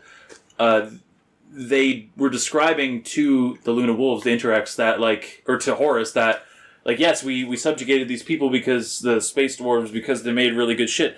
Like for instance, this weapon. How did they describe it? Where it's a weapon that it can kill anything, no matter what. It doesn't adhere to any physical properties. Yeah, it doesn't matter what your resistances are. If you set it against a foe, it'll kill them. It's its nemesis. That's what it says. Yeah, it becomes. Yeah, it becomes its that it weapon. effectively nemesis. bends itself to be whatever it needs to be to end the life of whatever it attacks. Effectively, it is not.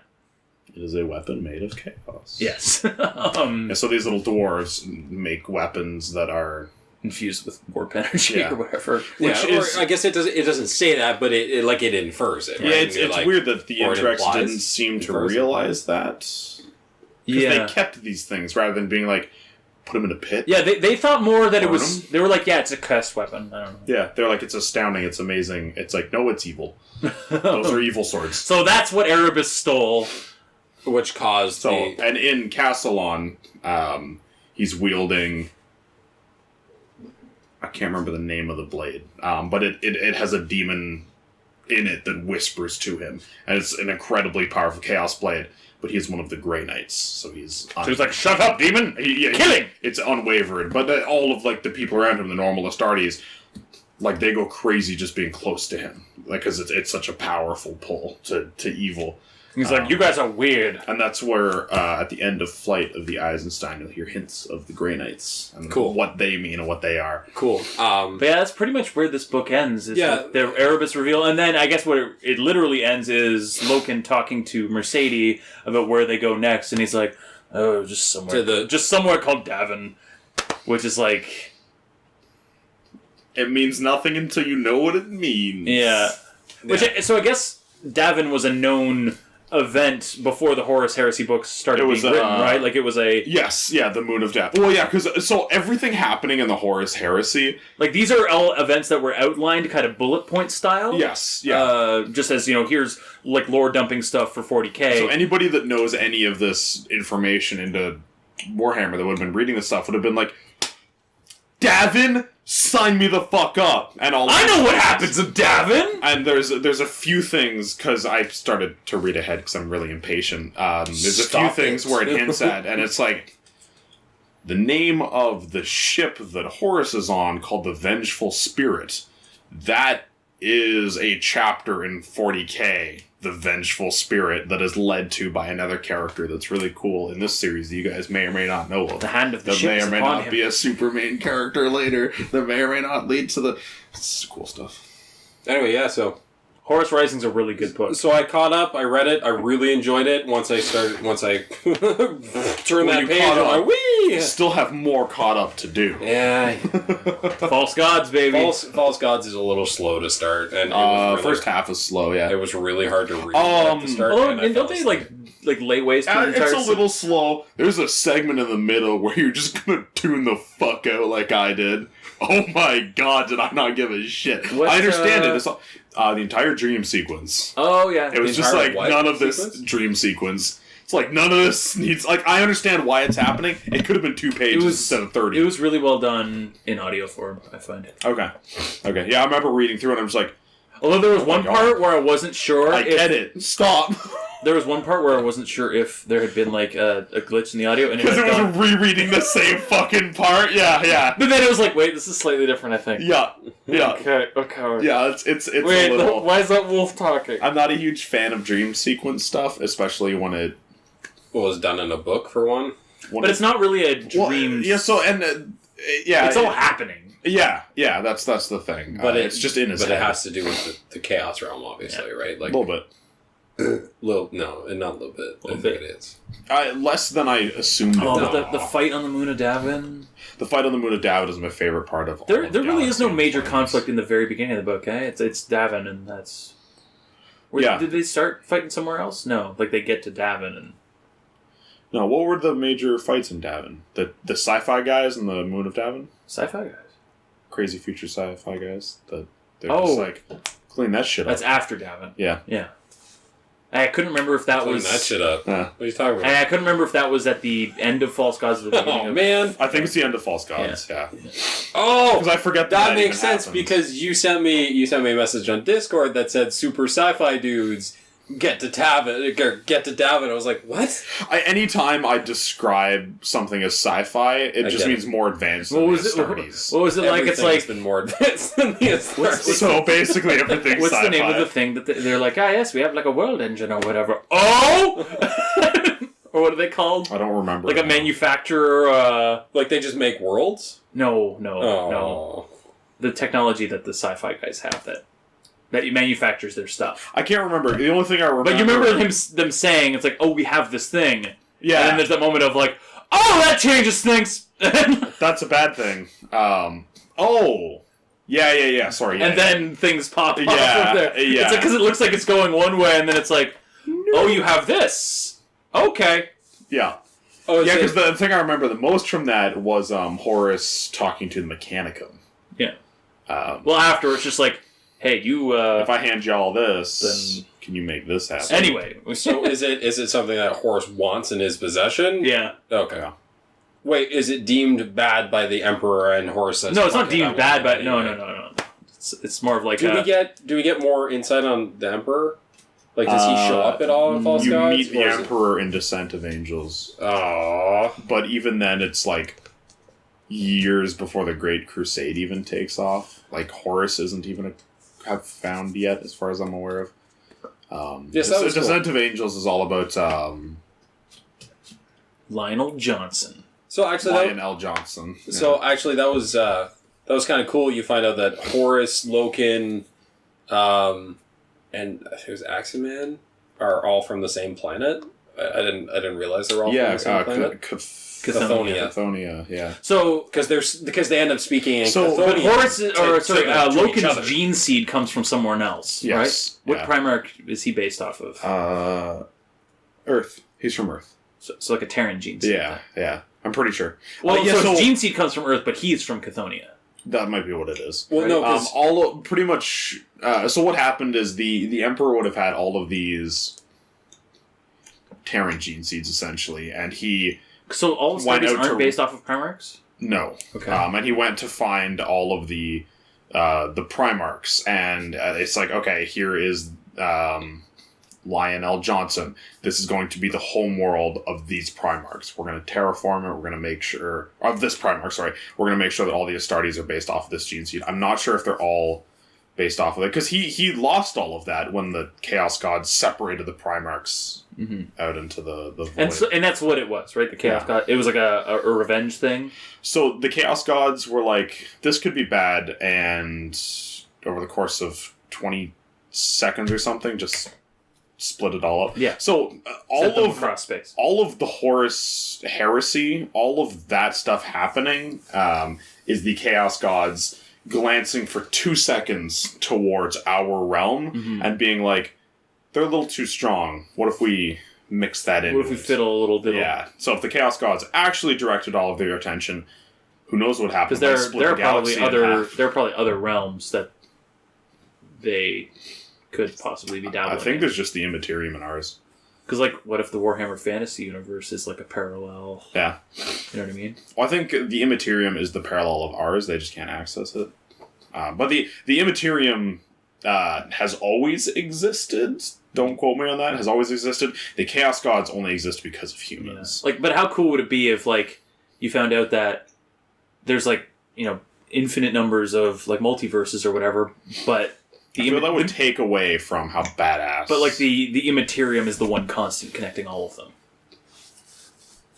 That would be cool. So there's no other universe. But there's no constant in the Immaterium. Sure. I just mean, like, how cool would it be is like, okay, there's no other, like, universe that's like the 40K universe, right? The only thing that would upset me about that is there's no, I guess, how cool would it be is if that's set up for future Warhammer universes that are all connected by the warp. The warp is the one constant between them all. You know what I mean? Yeah. So it's like you have that's the thing that links Warhammer Fantasy to Warhammer 40K to Warhammer whatever else they ever want to do. I feel like it's complicated enough when it starts like already jumping out of our galaxy. Like, because when it introduces the Tyranids, it's like, oh, that's a whole other nightmare. Yeah, are the Tyranids from the Milky Way? No. No? Okay. No, the Tyranids are from another galaxy. And the Tyranids, when they appear, there was a massive storm in the warp, and nobody can connect and talk to each other. Oh. So that's kind of hinting at some stuff, maybe, because I know Tyranids showed up before 40K started. They showed up in, like, 35,000. Are there any books that cover that? No. Don't think so.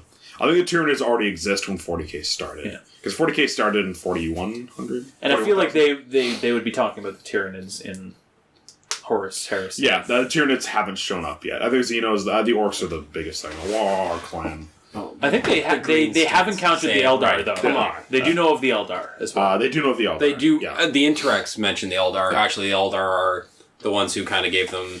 Because the Eldar... They helped them. Yeah, which is one thing that throws Horus off of it. But the Eldar knew far more about the universe. And as far as I'm aware, still do know more about the universe than the Astartes do, even in 41,000. Well, I mean, you have to imagine they're space elves, right? Yeah. And elves always know everything. Well, they had... Everything, So the Noble Fae folk? Yeah. The Eldar... Sorry, my bad. Had like it's offensive to call them space elves. The Eldar had like these warpways that connected them across the galaxy. That did not rely on the warp at all. Yeah. In fact, the warp was barely in existence when they were ruling the galaxies. Because, the warp is a result of humanity and other Xenos that harbor those feelings that aren't good or evil, because it's not sure if the Chaos Gods are good or evil, because some of them don't represent emotions that are tied specifically to being bad. Yeah. It's just overuse of those emotions and feelings.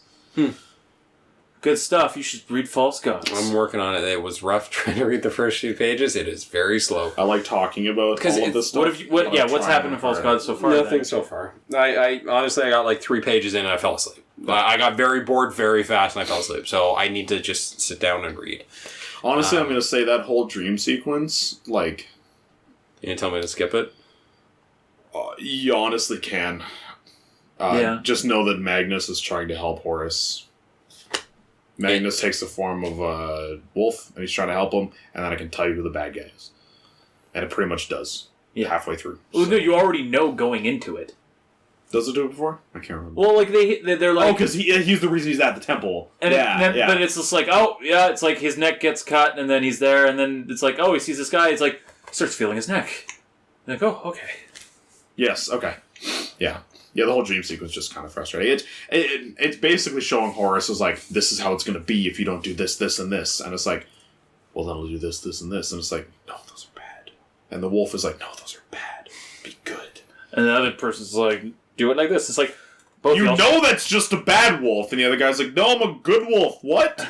How? I'm a wolf? And then the horse is like, both y'all shut up. I'll make my own mind. And then he clearly sides with the one guy. It's just some nonsense. It goes on for way too long. That's the only sequence I'd say is... Actually, from until the point where I am now, I'd say that's the only sequence worth skipping. All of the other books are not boring. Is Fulgrim better in... Oh yeah, second time through, I got it 100%. I think it was a mix of the narrator, because I listened to a fair bit of it, and... So I'm going to hate it. Maybe you like them. You seem to like these voices. I hate when the Astartes sound like Pretentious little pricks. Little bitches. Little bitches. Little girls. they sound like this? I want them all to be like Vin Diesel, Rock Johnson. Man, you'd listen Diesel, Ben Rock, you Johnson. listened Von to Johnson. some Horus Rising, right? I did, yeah. That one's a lot better. Like his voice for Loken and That was Horus. really good. And Tarek Togan. Not how I pictured him, but if he wants to sound like a dwarf, I'm okay with that. Well, no, because I that love doesn't make any sense when he's popping off to Eidolon. Like, Yeah. I'm sorry. If Listen that, to Idol. I will say like He that. loses his joking manner, becomes a serious character. Yeah, and that he's voice, still a Joker at the end of the Horus Rising. he'll drop it for a moment and then bring it back. But also that form of that voice really didn't settle until False Gods. I find Right. it was less that. Anyway, okay. Anyway, we could talk about this forever. This is actually. I thought this was going to be one of our shortest. False God. I thought this was going to be one of our shortest podcasts because we had no news, but That's funny. Well, no, we got really it's been into 3 hours. the Game of the Year shit. Yeah. So. I think we talked about Game of the Year, God of War and Assassin's Creed. You can email us at justkindaloafin@gmail.com. I didn't even check if there's any emails, but how the fuck do you think I feel? K@.com. Smooth butts.